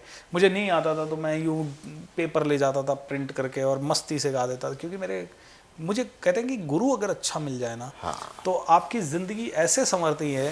तो मैं तो हमेशा कहता हूँ मेरे सारे गुरुजनों के लिए, मेरी ज़िंदगी सवारी, मुझे खाक से उठा के बैठा दिया फलक पे, मुझे राख से उठा के। I mean that is amazing. ये कृतज्ञता ही है जो आपको आगे लेके जा रही है। आजकल आप देखते होंगे ना कि जिससे भी सुनिए, आपके दोस्त मित्र भी कहते होंगे कि यार बहुत मेंटली फिजिकली परेशान हो रहा हूँ, जा रहा हूँ डिटॉक्स होने के लिए। डिटॉक्सिकेशन बहुत ज़रूरी है। करेक्ट। आप डिजिटल की बात कर रहे थे अभी, तो क्या आपको नहीं लगता कि डिजिटल डिटॉक्सिकेशन बहुत ज़रूरी है हमारी युवा पीढ़ी के लिए, वरना वो बर्बाद हो जाएगी? 1000% ज़रूरी है। मैं कई बार कहता हूँ, और मैं नहीं चाहता कि ऐसा हो, लेकिन मैं हमेशा कहता हूँ कि आज से 20 साल के बाद शायद हर दूसरे घर में एक पागल मिलेगा आपको। अच्छा। और वो युवा पीढ़ी का होगा। हर तीसरे चौथे घर में आपको डिवोर्स तो मिल ही जाएगा, वो तो अब बहुत कॉमन हो गया देखने को मिल रहा है। ठीक है, क्योंकि बच्चों के ऊपर इस मोबाइल का जो प्रभाव है, आज बच्चे माँ बाप की, दादा दादी की इज्जत नहीं करते। आज कहीं ना कहीं बच्चे के माइंड में क्या चल रहा है ये किसी को पता नहीं चल रहा है, तो उसको सपोर्ट भी कोई नहीं कर सकता। और वो जब दिन भर टीवी कोई देख रहा है, डिजिटल कोई देख रहा है, तो उसकी जो इच्छाएं हैं वो अपार हो जाएगी, इतनी ज़्यादा हो जाएगी कि वो पूर्ति कर ही नहीं पाएगा। तो वो हमेशा डिप्रेशन में रहेगा, उसको कोई चीज़ अच्छी नहीं लगेगी। और डिजिटल में जो चीज़ें आएगी वो इतनी क्रिएटिव आएंगी कि उनके बाहर जहाँ के दुनिया देखोगे तो कुछ भी चीज़ इंटरेस्टिंग नहीं लगेगी। बात तो सही है। तो अगर इसे नहीं रोका गया, और इसके पीछे एक और चीज़ होती है सर, कि जैसे मान लो मैं डिजिटल में हूँ और मैंने वीडियो गेम देखा, या मैंने कोई रील देखी, या मैंने कोई फेसबुक पोस्ट डाली और उस पर किसी ने लाइक किया, तो मेरे बॉडी से जो हार्मोन रिलीज होते हैं, डोपामाइन, ऑक्सीटोसिन, वो एक तरह से ड्रग है और बॉडी को उसकी आदत हो जाती है। अब मान लो मैंने एक दिन में 20 सिगरेट पीने की आदत डाल ली, अब किसी दिन मैं 2 सिगरेट पीऊंगा तो मुझे दिन भर थकावट सी लगेगी, बोले यार ये क्या हो रहा है। तो वही हो रहा है जब एक बच्चा 6 घंटे मोबाइल देख रहा है और उससे उसको इस लेवल का डोपामाइन रिलीज हो रहा है, अब हम उसको किसी दिन बोलें बिल्कुल मोबाइल नहीं देखना है, उसका डोपामाइन रिलीज नहीं हुआ, डोपामाइन की जगह नेगेटिव हार्मोन रिलीज हो गया, स्ट्रेस वाला। उसको जो डोज मिलनी चाहिए थी वो मिली नहीं, जो रोज रोटी खा रहा है उसको रोटी नहीं मिली, जो रोज चावल खा रहा है उसको चावल नहीं, उसको डिससेटिस्फैक्शन होगा। आज थोड़े दिन पहले खबर थी, एक बच्चे से माँ बाप ने मोबाइल छीन लिया, उसने माँ बाप का मर्डर कर दिया। यही मैं कहने वाला था, मैंने भी ये खबर पढ़ी थी। दूसरी चीज, एक बच्चे को मोबाइल का इतना एडिक्शन हुआ कि वो 3 दिन तक मोबाइल कंटिन्यू देखता रहा, चौथे दिन उसकी गर्दन ऐसी अकड़ी और वो मर गया। मतलब वो ऐसे ही देखता रहा ना 3 दिन तक, गर्दन अकड़ गई, मर गया बच्चा। तो ये तो कुछ ट्रेलर्स हैं। कहते हैं समझदार इंसान वो होता है जो ट्रेलर देख के समझ जाए मूवी देखनी है कि नहीं देखनी है। अब जब हमें इतने भयानक ट्रेलर्स मिल चुके हैं, उसके बाद भी पेरेंट्स 6 महीने के बच्चे को, 4 महीने के बच्चे को या 12 महीने के बच्चे को रेस्टोरेंट में ले जाएंगे और वहां पे मोबाइल पकड़ा के खुद बातों में लग जाएंगे, और बच्चे चैन से खाना खा रहे हैं मोबाइल से। घरों में भी ये है, चलो वो रेस्टोरेंट में तो एक्सक्यूज देते हैं, ये बात नहीं करने देगा इसलिए पकड़ा दिया, अरे घरों में क्या कर रहे हो। तो मैं इस चीज़ में जैसे मेरी वाइफ को बड़ा धन्यवाद देता हूँ कि उसने मेरे बच्चे के लिए हमेशा कंट्रोल किया। उसने पेरेंटिंग का एक कोर्स किया और उसमें उन्होंने बताया कि भाई आप बिल्कुल मना भी मत करो, एक मॉडरेशन आप रख सकते हो कि भाई आप 15 मिनट ही दोगे। आप जंक फूड, बच्चा बाहर जाता है देखता है तो एक रूल लगा दिया कि ठीक है तुम्हें जंक फूड सिर्फ सैटरडे को ही मिलेगा और एक ही टाइम मिलेगा। ये छोटे छोटे चीज़ें, इससे बच्चा भी जिम्मेदार हुआ है, इससे उसकी भी जीभ पे उसका कंट्रोल हुआ है। एक दिन मुझे मेरा बेटा, बाहर घूमने गए और वो कोल्ड ड्रिंक बहुत पी रहा था उस दिन, 3-4 बार उसने कोल्ड ड्रिंक मांग ली 2 दिन के अंदर। तो मैंने कहा ये तो गलत आदत हो गई, ठीक है। तो मैंने उसको वहाँ पे ही एक कमिटमेंट दिया, मैंने कहा बेटा मैं ना शाम को 6 बजे के बाद, ये ट्रिप खत्म होने के बाद 6 बजे के बाद खाना नहीं खाऊंगा, तुम क्या करने वाले हो। मैं क्या करूं मतलब, मैंने कहा तुम भी कोल्ड ड्रिंक छोड़ दो। देखो दोनों बाप बेटे एक एक कमिटमेंट देके चलते हैं। और जैसे मैंने ये कमिटमेंट दिया तब से मेरे बेटे ने भी ये कमिटमेंट लिया, और आज एटलीस्ट 1 साल तो हो गया है जब से उसने कोल्ड ड्रिंक नहीं पी है। क्या बात है। एंड एक छोटी सी चीज़ है ये, मैं ऐसा नहीं है कि मेरा बेटा सीधा ही है, लेकिन ये एक एग्जाम्पल से समझने वाली बात है ना, ये एक तरीका है बच्चे को समझाने का। करेक्ट। बड़ी चीजें छोटी चीजें मायने ये नहीं रखता, मायने रखता कि ये आपकी समस्या नहीं, बहुत लोग अपने बच्चों को समझाना चाहते होंगे, नहीं समझा पाते होंगे, लेकिन आपने एक ट्रिक निकाली। करेक्ट। तो माता पिता मोबाइल पे हैं, बच्चा क्या देखता है, माता पिता मोबाइल पे, दादा दादी मोबाइल पे, भाई बहन मोबाइल पे, मैं मोबाइल नहीं देख रहा तो वो मोबाइल ले लेगा तुरंत। और माता पिता की हिम्मत नहीं है। मैं तो एक ही चीज़ कहता हूँ, मोबाइल को अगर मैं यूज़ नहीं करूँगा तो मेरा बेटा भी यूज़ नहीं करेगा, और मैं यूज़ करूँगा तो मेरे को हक नहीं है मेरे बेटे से छुड़वाने का। बिल्कुल देख के ही सीखेगा। अच्छा, एक चीज़ बड़ी मज़ेदार निकल के आई, जो लोग ये सोचते होंगे ना लाइफ में कोचेस की क्या ज़रूरत, आपने एक बात बोली है, शायद लोगों ने ध्यान नहीं दिया होगा कि आपकी वाइफ को भी जब ज़रूरत हुई बच्चे को सही तरीके से संभालने की तो उन्होंने पेरेंटिंग का कोच किया, यानी कोच की ज़रूरत तो है जी। अच्छा चलिए, अब हमने समाज पे और मानव स्वभाव पे तो बात कर ली, एक पक्ष और अगर उस पर बात नहीं करेंगे तो ये चर्चा अधूरी रह जाएगी जिस पे आप काम करते हैं, बिजनेस कोर्स। बिजनेस। जिंदगी में जब पढ़ लिख लेता है आदमी, थोड़ा सयाना हो जाता है, उसकी बुद्धि डेवलप हो जाती है, कॉलेज से बाहर आता है, तो उसके सामने दो समस्याएं खड़ी होती हैं। दो समस्या नहीं, दो ऑप्शन निकल के आते हैं। पहला ये, आजकल की पीढ़ी के साथ ज़्यादा, पहले तो लोग नौकरी करने पे जाते थे जी। कि बिजनेस करें या नौकरी करें। कोई भी व्यक्ति ये कैसे समझ सकता है कि उसको बिजनेस करना चाहिए या नौकरी करनी चाहिए? उसका बहुत सरल तरीका है, जब आप नौकरी में हो, पहले तो नौकरी को बिजनेस की तरह करो। ओके। नौकरी में अगर ये एटीट्यूड रहा ना, ये तो किसी और की कंपनी है, मैं तो थोड़ी देर जाता हूँ, आ जाऊँगा, सैलरी मिल रही है, अपने को थोड़ी ज़्यादा प्रॉफिट मिलने वाला है, जैसे ये एटीट्यूड होता है, इससे बहुत नुकसान उस आदमी को होता है जो ये सोच रहा है। मतलब 90% लोग नौकरी को एंजॉय नहीं करते। इंजॉय नहीं करने के कारण सबसे पहली तो उनकी गलती हो रही है, उनकी एक आदत पड़ रही है इंजॉय ना करने की आदत। हाँ। उसके कारण उनके हार्मोनल इम्बैलेंस, बॉडी के इम्बैलेंस, नेगेटिविटी, बहुत सारी टेंशन, बहुत सारा तनाव उनके बॉडी में डेवलप हो रहा है, जो कि आगे जाके कैंसर बन सकता है। बिल्कुल। तो सबसे पहला नुकसान तो बॉडी के लेवल पे। दूसरा नुकसान है फैमिली के लेवल पे। जब आदमी खुश नहीं है दिन भर जिस नौकरी में जा रहा है, तो वो घर में आके भी अच्छा वातावरण क्रिएट नहीं कर सकता और उसके पूरे घर वालों को वो रिस्क में डाल रहा है। तीसरी चीज, जब वो आदमी उस नौकरी को बहुत अच्छा इंजॉय नहीं कर रहा और उसमें कंटिन्यूअस डेवलप करने की आदत नहीं डाल रहा, तो वो अपने आप को जंग लगा रहा है, अपने आप की बुद्धि को जंग लगा रहा है, अपनी स्किल्स को जंग लगा रहा है। चौथी चीज़, जब आदमी एक बिजनेस को बहुत अच्छे से जब आदमी अपनी नौकरी को बहुत अच्छे से नहीं करता है, तो वो बहुत बड़ी अपॉर्चुनिटी खो रहा है बहुत सारी चीज़ें सीखने की। क्योंकि जब मान लीजिए मैं इस कंपनी में आया और मैंने यहाँ पे सारा देखा और मैं एक बिजनेसमैन के एटीट्यूड से आया कि यार मुझे 50,000 मिल रहा है ना, वो मेरा प्रॉफिट है और मैं अब इसको भगवान की तरह मानूं क्योंकि यहाँ से मेरा घर चल रहा है, सब कुछ चल रहा है, ग्रैटिट्यूड दूं और बहुत दिल लगा के 8 घंटे काम करूं, लेकिन इतना दिल लगा के काम करूं कि एक दिन एमडी भी गए, यार ये इंसान ना, ये लो इसको टोकन। एक बहुत अच्छे शख्स मुझे मिले थे, चंद्रू कार्लो सर, ये प्रेस्टीज प्रेशर कुकर के सीईओ हैं आज की डेट में।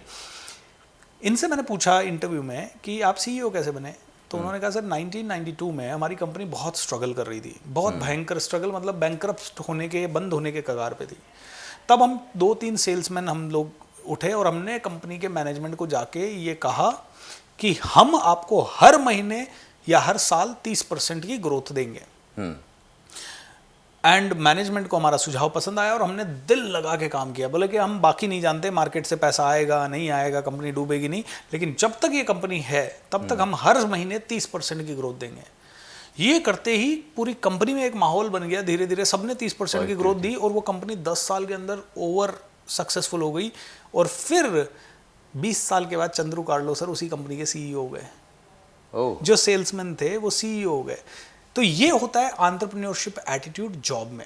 तो सबसे पहले तो यहाँ पे जॉब में एंटरप्रेन्योरशिप एटीट्यूड रखोगे तो आपके अंदर एंटरप्रेन्योरशिप की एबिलिटी, बिजनेस की एबिलिटी आ गई। उसके बाद आपको कैसे पता चलेगा कि आपका जॉब या बिजनेस करें, ये आपका मेन सवाल था। तो इस मेन सवाल पे इस तरह से हम सोच सकते हैं कि भाई जब मेरे पास सुबह शाम का समय है, उस सुबह शाम के समय में मैं छोटा कुछ करके देखूं। जैसे कि मैं जॉब में था और सुबह शाम के समय में मैं सेशन करने लगा थोड़े पब्लिक स्पीकिंग के। उससे मुझे आइडिया आया कि यार ये अच्छा तो लग रहा है। और फिर एक दिन उससे किसी से पैसे मांगे तो उससे पैसे भी आ गए, तो लगा कि यार ये तो पैसे भी लगा रहे हैं और अच्छा भी लग रहा है। तो कोई चीज़ ऐसी सुबह शाम में, इसको बोलते हैं साइड हसल, की सुबह शाम में आप छोटा कुछ ट्राई करो। जब आदमी 1, 2, 3, 4, 5 चीज़ें ट्राई करता है, जैसे आपने भी कई सारी चीज़ें ट्राई की होंगी और उससे फिर आपको लगा कि यार ये 2-3 चीज़ें मेरे लिए बहुत परफेक्ट है और उनमें मज़ा भी आने लगा, तो कोई ऐसी चीज़ मिल जाए जिसमें मज़ा भी आए और पैसा भी आए और दुनिया को उसकी ज़रूरत भी हो, फिर तो कोई रोक ही नहीं सकता। तो फिर तो कोई रोक ही नहीं सकता। तो ऐसी चीज़ को ढूंढें। लोग क्या करते हैं, ढूंढना नहीं चाहते। लोग क्या चाहते हैं, भूपेंद्र सर बताओ ना मैं कौन सा बिजनेस करूं। मैं कैसे बताऊं, हाउ डू आई नो, मुझे मेरा पता है, यही बहुत बड़ी बात है। अच्छा, लोग देखी देखा भी शुरू कर देते हैं। करेक्ट। लोगों को लगता है भूपेंद्र ट्रेनिंग में सक्सेसफुल है और सर्वेश जी अपने पत्रकारिता में सक्सेसफुल है, चलो अपन पत्रकार बन जाते हैं। भाई साहब पहले समझो तो सही वो फील्ड क्या है, उसकी कोचिंग तो लो। अच्छा, मैं आज उनको बोल दूं भाई मैंने, और सच में ये सच है क्योंकि आज मैं, ये रोजी रोटी है मेरी ट्रेनिंग एंड ऑल। तो जब मैं इस पॉडकास्ट पे आपको बोल रहा हूँ कि मैंने ये ट्रेनर बनने के लिए मेरे ऊपर 1.5-2 करोड़ रुपए का खर्चा किया है पिछले 10 सालों में। हालांकि मैंने कमा के किया है। सबसे पहला तो 7,500 रुपये जॉब की सैलरी में से डाल के दिया, फिर उससे और पैसा फिर लगा कि ये तो बहुत इंटरेस्टिंग है, फिर 6 महीने पैसा फिर बचाया, फिर डाला, फिर 3 महीने पैसा बचाया, फिर डाला।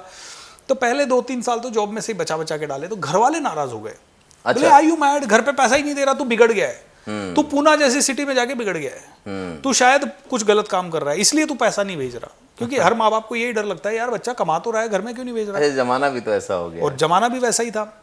लेकिन मैंने वो कमा कमा के बचा बचा के अपनी स्किल को डेवलप किया। तो कहते हैं कि जो आदमी खुद पे काम करता है वो दुनिया चलाता है, और जो आदमी सिर्फ अपनी जॉब पे काम करता है वो आदमी सिर्फ अपना घर चलाता है। क्या बात। तो दुनिया चलानी है तो खुद पे काम करो। खुद पे काम करने का मतलब है एक अच्छे बिजनेसमैन के पास क्या क्या एबिलिटी होनी चाहिए, कि भाई उसके अंदर बात करने की खुशी होनी चाहिए, उसके अंदर टीम मैनेजमेंट की स्किल होनी चाहिए, सपने देखने की स्किल, प्लानिंग करने की स्किल, क्वालिटी मैनेजमेंट, ये सारी चीज़ें पढ़ो, सीखो, समझो, इनके ऊपर रिसर्च करो साइड में बैठ के, और आपको जो चीज़ सबसे अच्छी लगती है उसका बिजनेस चालू कर दो। तब जा करके आप सफल हो पाएंगे, किसी को देख करके आप बिजनेस करके सफल नहीं हो पाएंगे। बिल्कुल। अच्छा, कोई बिजनेस करने का सोच रहा है अगर, तो वो उसकी योजना कैसे बनाए? इसलिए मैं ये पूछ रहा हूँ क्योंकि आप ट्रेनिंग देते हैं, तमाम लोग आते होंगे आपके पास, बहुत सी समस्याओं को लेकर के आते होंगे, और बहुत लोग सक्सेस लेकर के भी आते होंगे। तो एक बिजनेस की योजना कैसे बननी चाहिए? बिजनेस की योजना बनने का सबसे पहला तरीका होना चाहिए 20 साल आगे की सोच, फिर 10 साल उल्टी सोच। मतलब लोग क्या सोचते हैं, अभी मैं ये करूंगा, 3 महीने बाद ये होगा, 6 महीने बाद ये होगा, 5 साल बाद ये होगा। हाँ, ऐसे नहीं, उल्टा 20 साल बाद यहाँ पहुंचना है, उसके बाद 10 साल में तो इतना होगा, फिर 5 साल में इतना होगा, फिर 3 साल में फिर मिनिमम इतना होना चाहिए, और 1 साल। इसको साधारण उदाहरण से अगर हम समझे कि अगर मुझे यहाँ से अमेरिका जाना है और अमेरिका मुझे 6 महीने के लिए जाना है, तो आज मैं पैकिंग कितनी करूंगा? फिर तो 6 महीने के हिसाब से करूंगा मैं। बड़े बड़े 2-3 बैग होंगे, वहां मेरे को क्या क्या दिक्कतें आ सकती है, विंटर के कपड़े, ये वो सब। और मुझे आज दिखे कि मुझे अमेरिका सिर्फ 2 दिन के लिए या 3 दिन के लिए जाके आना है, तो मैं क्या करूंगा? फिर मेरी पैकिंग उतनी ही कम होगी। और अगर मुझे लगे कि मुझे तो सिर्फ दिल्ली में चांदनी चौक जाके वापस आना है, कोई पैकिंग नहीं, कोई पैकिंग नहीं, बस गाड़ी में पेट्रोल चाहिए या टैक्सी चाहिए, उसका पैसा चाहिए। तो जितनी दूर जाना है, 20 साल में तुम्हें जितना बड़ा बनना है उसके हिसाब से, तुम्हें 20 साल में इतना बड़ा बनना है तो उसके हिसाब से तुम्हें आज को तैयार करना होगा। लोग जब सोचते हैं कि आज तो मैं 1 लाख कमा रहा हूँ, 3 महीने बाद मैं 2 लाख कमाऊँ, तो आज उनकी तैयारी सिर्फ 2 लाख के हिसाब से होती है। लेकिन जब तुम्हारी थॉट होती है कि 20 साल के बाद मुझे पूरे इंडिया में फेमस होना है, या मुझे टाटा साहब के जैसा बड़ा एंटरप्रेन्योर बनना है, तो आज तुम्हारा मेहनत भी वैसा ही होगा। एक और उदाहरण से समझ लेते हैं। सचिन तेंदुलकर 7 साल के थे, तब सचिन मूवी के अंदर बताया गया कि उन्होंने देखा कि इंडिया में वर्ल्ड कप किसी ने जीता। कपिल देव साहब ने वर्ल्ड कप उठाया। उस रात सचिन तेंदुलकर एक्साइटेड होके बल्ला लेके बिस्तर में सोया, 7 साल का बच्चा, क्योंकि वो 7 साल का था तब उसने 20 साल आगे देख लिया कि मैं एक दिन ये वर्ल्ड कप उठाऊंगा। वो बल्ले को ही वर्ल्ड कप मान लिया उन्होंने, वो ट्रॉफी मान लिया। अब हर रोज वो यही सोच के खेला कि उधर।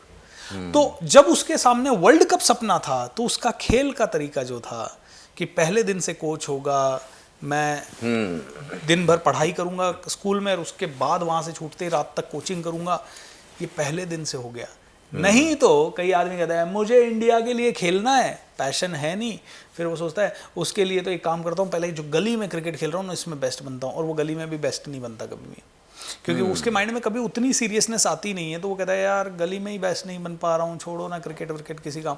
कई पेरेंट्स को मैंने देखा, मेरा बेटा बड़ा होकर क्रिकेटर बनेगा, और 2 साल बाद नहीं वो छुड़वा दिया, उसको छोड़ दिया उसने। क्यों भाई क्यों छोड़ दिया? सपना था ना, क्योंकि 20 साल आगे का सपना नहीं था, बहुत बड़ा सपना नहीं था, कलेजे का टुकड़ा नहीं था वो सपना। बात तो सही है। प्लानिंग कैसे करें? 20 साल आगे की, 15 साल आगे की सोचो, उल्टी प्लानिंग करो। उसके बाद कम वॉट में चाहे जो हो जाए, उस प्लानिंग को आपको तोड़ना नहीं है, उसमें इम्प्रूवमेंट करते रहना है, उसमें चेंज करते रहना है। लेकिन ऐसा नहीं है कि प्लानिंग को तोड़ के बैठ गए, ये नहीं तो कुछ नहीं होगा, फिर आपको वही बहानेबाजी फिर रहेंगी। अच्छा ठीक है, कुछ लोग ना ये दोनों कर लेंगे, उसका तो उनको फंडिंग की जरूरत होगी। आज पहले लोग घर से लगाते थे, जमीन बेचते थे, गहने बेचते थे, आज कितने स्कोप है फंडिंग उठा करके या ले करके बिजनेस शुरू करने की? वो अगर लोगों को पता चले थोड़ा आसान होगा उनके लिए। एक्सीलेंट। फंडिंग के गेम को समझना होता है। लोग सबसे पहला, एक मिडिल क्लास फैमिली क्या करता है, मेरा फंड लगे, मेरी सारी 20 साल की मेहनत की पूंजी लगे। ऑब्वियसली शुरुआत में पैसा होता नहीं है, तो आदमी अपना ही पैसा लगाता है। हम हमेशा कहते हैं कि बिजनेस में सबसे महंगी कैपिटल होती है आपकी खुद की कैपिटल। हाँ। क्यों?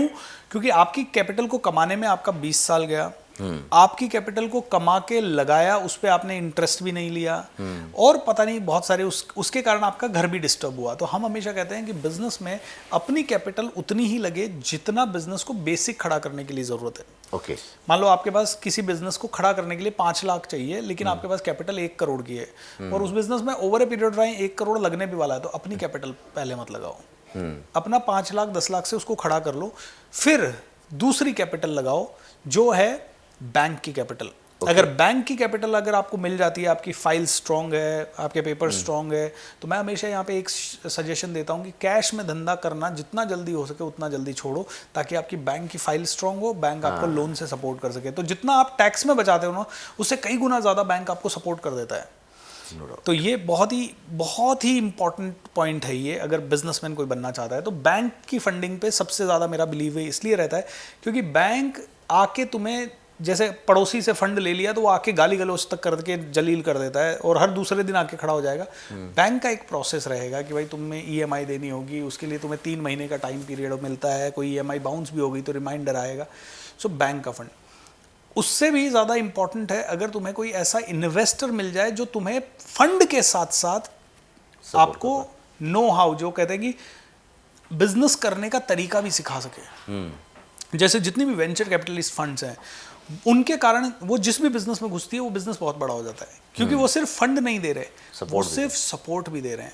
अगर ऐसा फंड मिल जाए जहाँ पे सपोर्ट है और फंड है तो बहुत ही बढ़िया। तो आज फंड लेने के तरीके, पहला तो खुद का फंड, दूसरा अपने दोस्तों से फंड, तीसरा बैंक वगैरह से फंड, चौथा एंजल इन्वेस्टर वगैरह से फंड, पांचवा आपके प्रॉपर्टी वगैरह गिरवी रख के मॉर्गेज वगैरह से लिया हुआ फंड, छठा फंड आपका हो सकता है वेंचर कैपिटलिस्ट से आया हुआ फंड, और फिर अगर आप लिस्टेड कंपनी कर दो तो लिस्टेड कंपनी करके आप पब्लिक के फंड से भी आगे जा सकते हो। आपने बताया कि योजना भी बना लिया उसने, फंडिंग भी उठा ली, जितने 5-6 तरीके बताए तो फंडिंग कहीं ना कहीं से मिल जाएगी। अब सवाल आता है कि टीम किस तरह की बिल्ड होना चाहिए ताकि बहुत ज़्यादा पैसा भी हमारा ना खत्म हो जाए, हम काम भी चला पाएँ और मार्केट से काम भी उठा पाएँ, तो वो टीम कैसी होनी चाहिए? करेक्ट। पहली चीज़ बिजनेसमैन को ये समझना है कि उसका दिमाग अगर अकेले का चलेगा तो बिजनेस कभी भी बड़ा नहीं हो पाएगा। इसके रीज़न है, मैं एक ट्रेनर हूँ, मुझे बात करना आता है, मुझे पढ़ना आता है और मैं सिखा सकता हूँ। कोई क्रिकेटर है तो वो खेल सकता है, लेकिन मेरे बिजनेस के और भी बहुत सारे फील्ड हैं, जैसे कि हायरिंग करना, इंटरव्यू लेना, अकाउंटिंग, और भी जो भी फील्ड्स हैं। मैं चाह के भी ये अगर सोच लूँ कि मैं तो सभी चीज़ों में अच्छा हूँ तो ये बहुत गलत है। तो सबसे पहले टीम बनाने के लिए आपको ये करना है कि आप जब हायरिंग करें तो एक एक्सपर्ट को लेके बैठें, कोई एचआर कंसल्टेंट को हायर कर लें, कोई ऐसी कंपनी को हायर कर लें जो कि आपके बिहाफ पे लोगों को शॉर्ट लिस्ट करके दे दे। स्पेशली की हायरिंग की बात कर रहा हूँ। अगर आपके लेबरर्स हैं तो उनका एटीट्यूड चेक ज़रूर करें कि क्या है एटीट्यूड चेक। अब प्रॉब्लम पता क्या है, आज लोगों को पता ही नहीं है कि इंटरव्यू कैसे लेते हैं। जैसे कोई आदमी आ गया, मान लो मुझे कैमरामैन हायर करना है, कैमरा चला लेते हो? हाँ चला लेता हूँ। कहाँ का चलाया? ये 4 जगह चलाया है। पक्का कर लोगे? हाँ कर लेंगे, चलो कल से आ जाओ। सैलरी कितनी लोगे? इतनी। यार ये तो ज़्यादा है, थोड़ी कम ले लो। अच्छा ठीक है सर, कम ले लेता हूँ, आ जा कल से काम पे।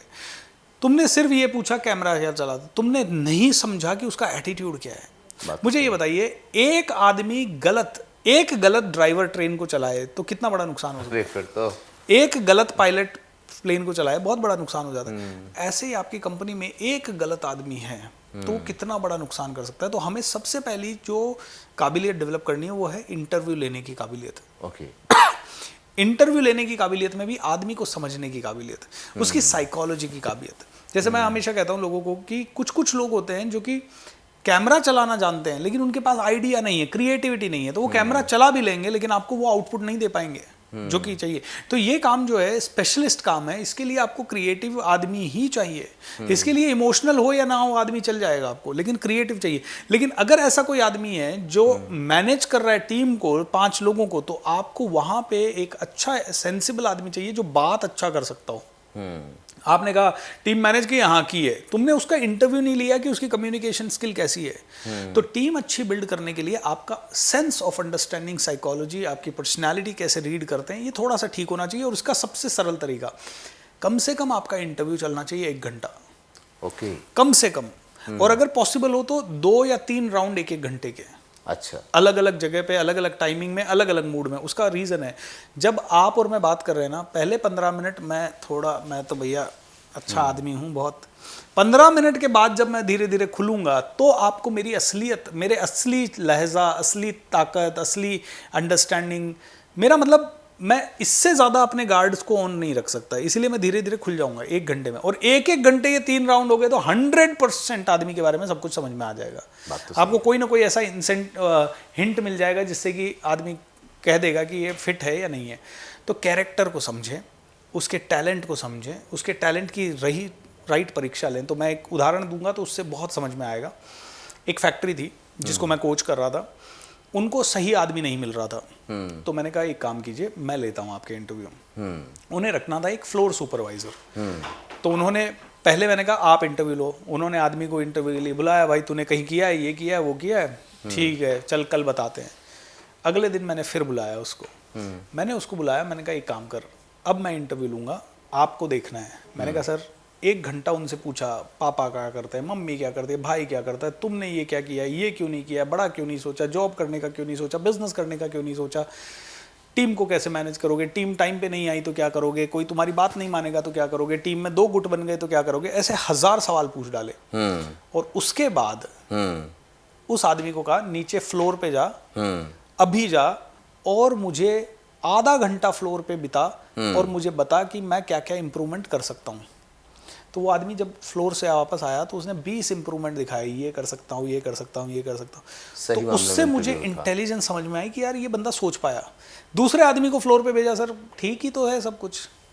सही मामले में इंटरव्यू भी वही था और आपने एक प्रैक्टिकल जान लिया ये। एब्सोल्युटली, ऐसा ही इंटरव्यू होना चाहिए। अब जब ऐसा सोचोगे तो वो आदमी भले तुम्हारे पास 1 साल भी है ना तो तुम्हें बहुत वैल्यू देके जाएगा।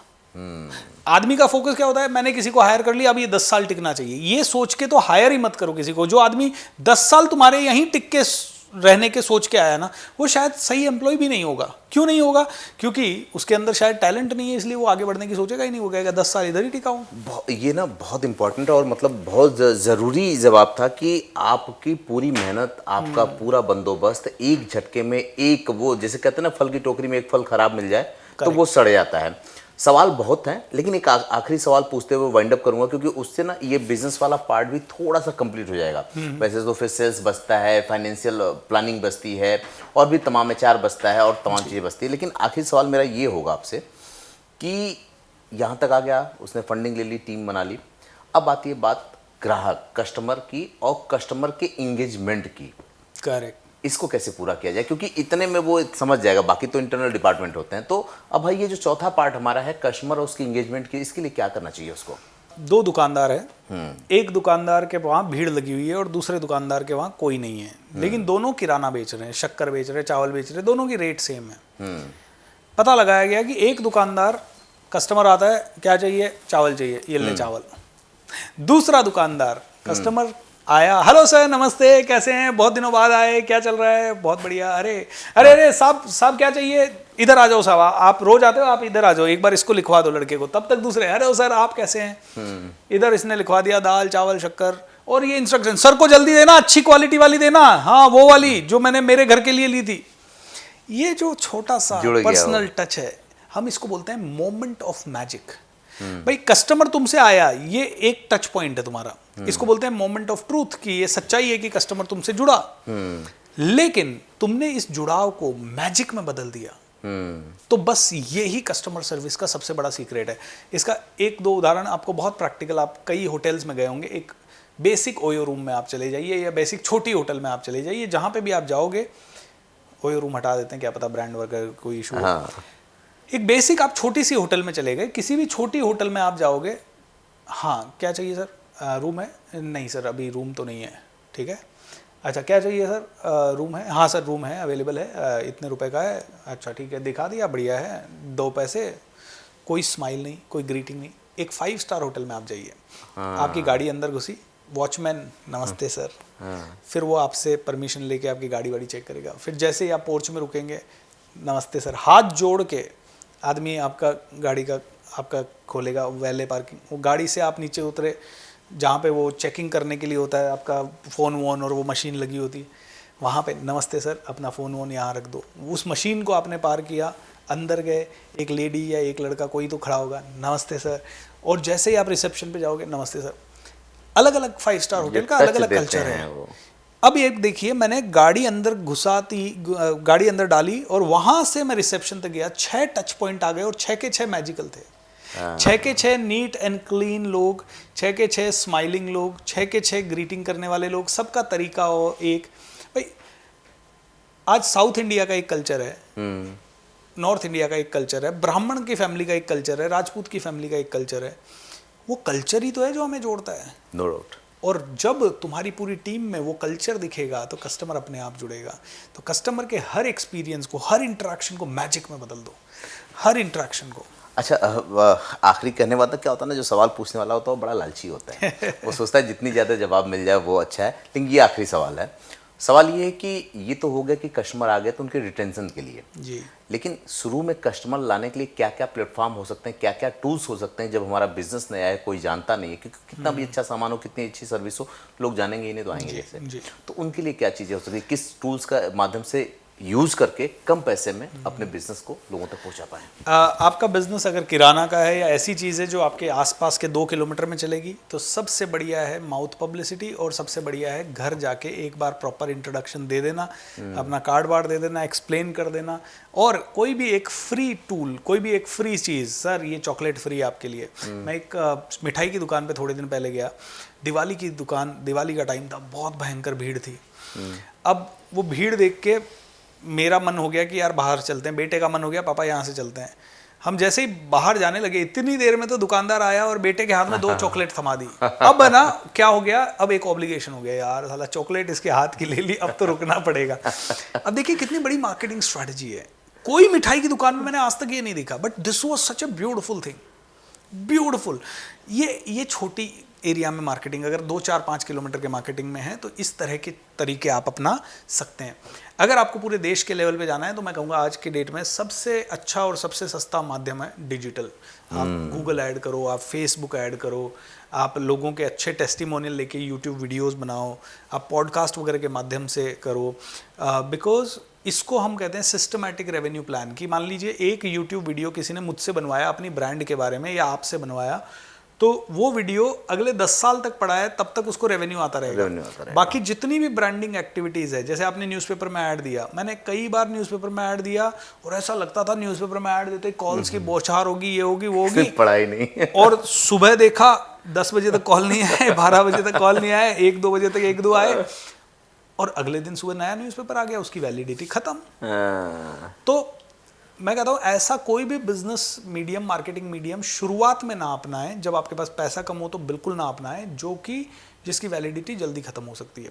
ऐसा ही मार्केटिंग मीडियम अपनाएं जो अगर आपने यूज़ किया तो उसका रेवेन्यू आपको बहुत लंबे समय तक कंटिन्यू मिलता रहे। तो हम जैसे फेसबुक एड्स वगैरह करते हैं तो उसका ऐड काफ़ी दिनों तक चलता है। फिर जितने लोग आते हैं उनको हम बार बार मैसेज कर सकते हैं, SMS कर सकते हैं, ईमेल मार्केटिंग कर सकते हैं। ऐसे कई सारे छोटे छोटे हैं। तो मैं व्हाट्सएप मार्केटिंग में बहुत बिलीव करता हूँ। मैं ईमेल मार्केटिंग और फेसबुक मार्केटिंग हमारे बिजनेसेस के लिए हम करते हैं, छोटे बिजनेसेस के लिए भी करते हैं। फिर रियल एस्टेट वाला है तो वो एक सिटी में काम कर रहा है तो फिर न्यूज़पेपर ऐड या होर्डिंग्स हो गए। तो आपका टाइप ऑफ बिजनेस पे डिपेंड करता है। बट आज की डेट में मार्केटिंग का युग है। मैं तो इतना ही कहूँगा, मार्केटिंग का खर्चा कभी मत रोके, क्योंकि मार्केटिंग के कारण ही आपका कस्टमर आपको जानता है। और सबसे सस्ती मार्केटिंग तो एक ही, वर्ड ऑफ माउथ। कस्टमर अगर आपके दुकान पे चढ़ा और वो बहुत भयंकर खुश होके गया और वो जो 200 लोगों को बताएगा, उसके कारण 1 साल के अंदर जो आप पूरे सिटी में छा जाओगे या शायद पूरी कंट्री में छा जाओगे, वो अलग ही बात है। बिल्कुल सही बात है कि हमारे यहाँ मार्केट लोगों में भ्रम होता है कि मार्केटिंग जो है ना वो हमारा पैसा जाया जा रहा है और प्रोडक्ट में लगाते हैं। भाई प्रोडक्ट कितने के बना लो, मार्केटिंग नहीं करोगे तो लेगा कौन। वक्त कम है इसलिए समेटेंगे। लेकिन एक किस्सा बड़ा अच्छा याद आया। मैं पत्नी के साथ शॉपिंग कर रहा था और एक दूसरा परिवार था, वो अपने बच्चे के साथ शॉपिंग कर रहा था। बच्चे को कोई चीज़ पसंद आई और परिवार ने समझा लिया कि नहीं नहीं बेटा ये ठीक नहीं है, ऐसा नहीं ऐसा नहीं। और जब वो उससे आगे बढ़े तो दूसरे काउंटर की जगह पे भी वो चीज़ नज़र आई तो बच्चा फिर से जिद किया। तो इस बार थोड़ी ज़्यादा मेहनत से उन्होंने मना लिया जी। और जब तीसरी बार वो बिलिंग कराने के लिए काउंटर पे गए तो वो चीज़ काउंटर पे भी पड़ी हुई थी और बाद में उनको खरीदना पड़ा। तो सच में मार्केटिंग और स्ट्रेटजी का तो ये असर होता है। मुझे लगता है कि इसमें बहुत कुछ मिला होगा आपको। एज ए अपनी लाइफ को कैसे मैनेज करना है, या एक अच्छी लाइफ कैसे हो सकती है और बिना पर्पज की लाइफ कैसी होती है, वो भी आपको देखने को मिला होगा। दूसरा पार्ट बिजनेस का था जिसमें बातचीत कम रह गई। अगर आपको लगता है कि बहुत कुछ ऐसा है जो बातचीत होना चाहिए तो सवाल लिख भेजिए, हम कोशिश करेंगे दोबारा बैठें और आपके उन सवालों को भी सुलझाएं। मैं 2 बात कहूँगा और क्लोजिंग अमूमन एक बार में करता हूँ, इस बार भी एक बार में होगी, लेकिन 2 टुकड़े उसमें नजर आएंगे। 2 टुकड़े इसलिए नजर आएंगे कि हमने बात 2 पार्ट में की है। तो पहला लाइफ के लिए बोलूँगा कि कहते हैं लोग, और मैंने पढ़ा भी है और आपने भी सुना होगा, कि वीर भोग्य वसुंधरा, वीर पुरुष बनिए, वसुंधरा का उपभोग कर लेंगे, लेकिन वीर बनना पड़ेगा और वीर बनने के लिए बहाना नहीं चलेगा। और अगर आप वीर बन गए और करना शुरू कर दिए और हताश होने लगे या निराश होने लगे और आपका हौसला टूटने लगे, तो उस दोहे को याद करिएगा। ये मैं शायद अपने शो में दूसरी बार बोल रहा हूँ, किसी दूसरे शो में, वो ये कि धीरे धीरे रे मना, धीरे सब कुछ होए, माली सींचे 100 घड़ा, ऋतु आए फल होए। तो आप कुछ भी कर लेंगे, कितना भी कर लेंगे, और सोचते हैं कि आज करने के बाद रिजल्ट आज मिल जाए, तो संभव नहीं है। वो 20 वर्षीय योजना या 5 वर्षीय योजना तो आपके पास होना ही चाहिए कुछ बनने के लिए। इसके बाद भी लगता है बहुत कुछ बाकी है और बहुत कुछ जानना चाहते हैं आप, तो लिख भेजिए कमेंट में। हम मिलेंगे आपसे बहुत जल्दी, तब तक आप भी इंतजार कीजिए और मैं भी।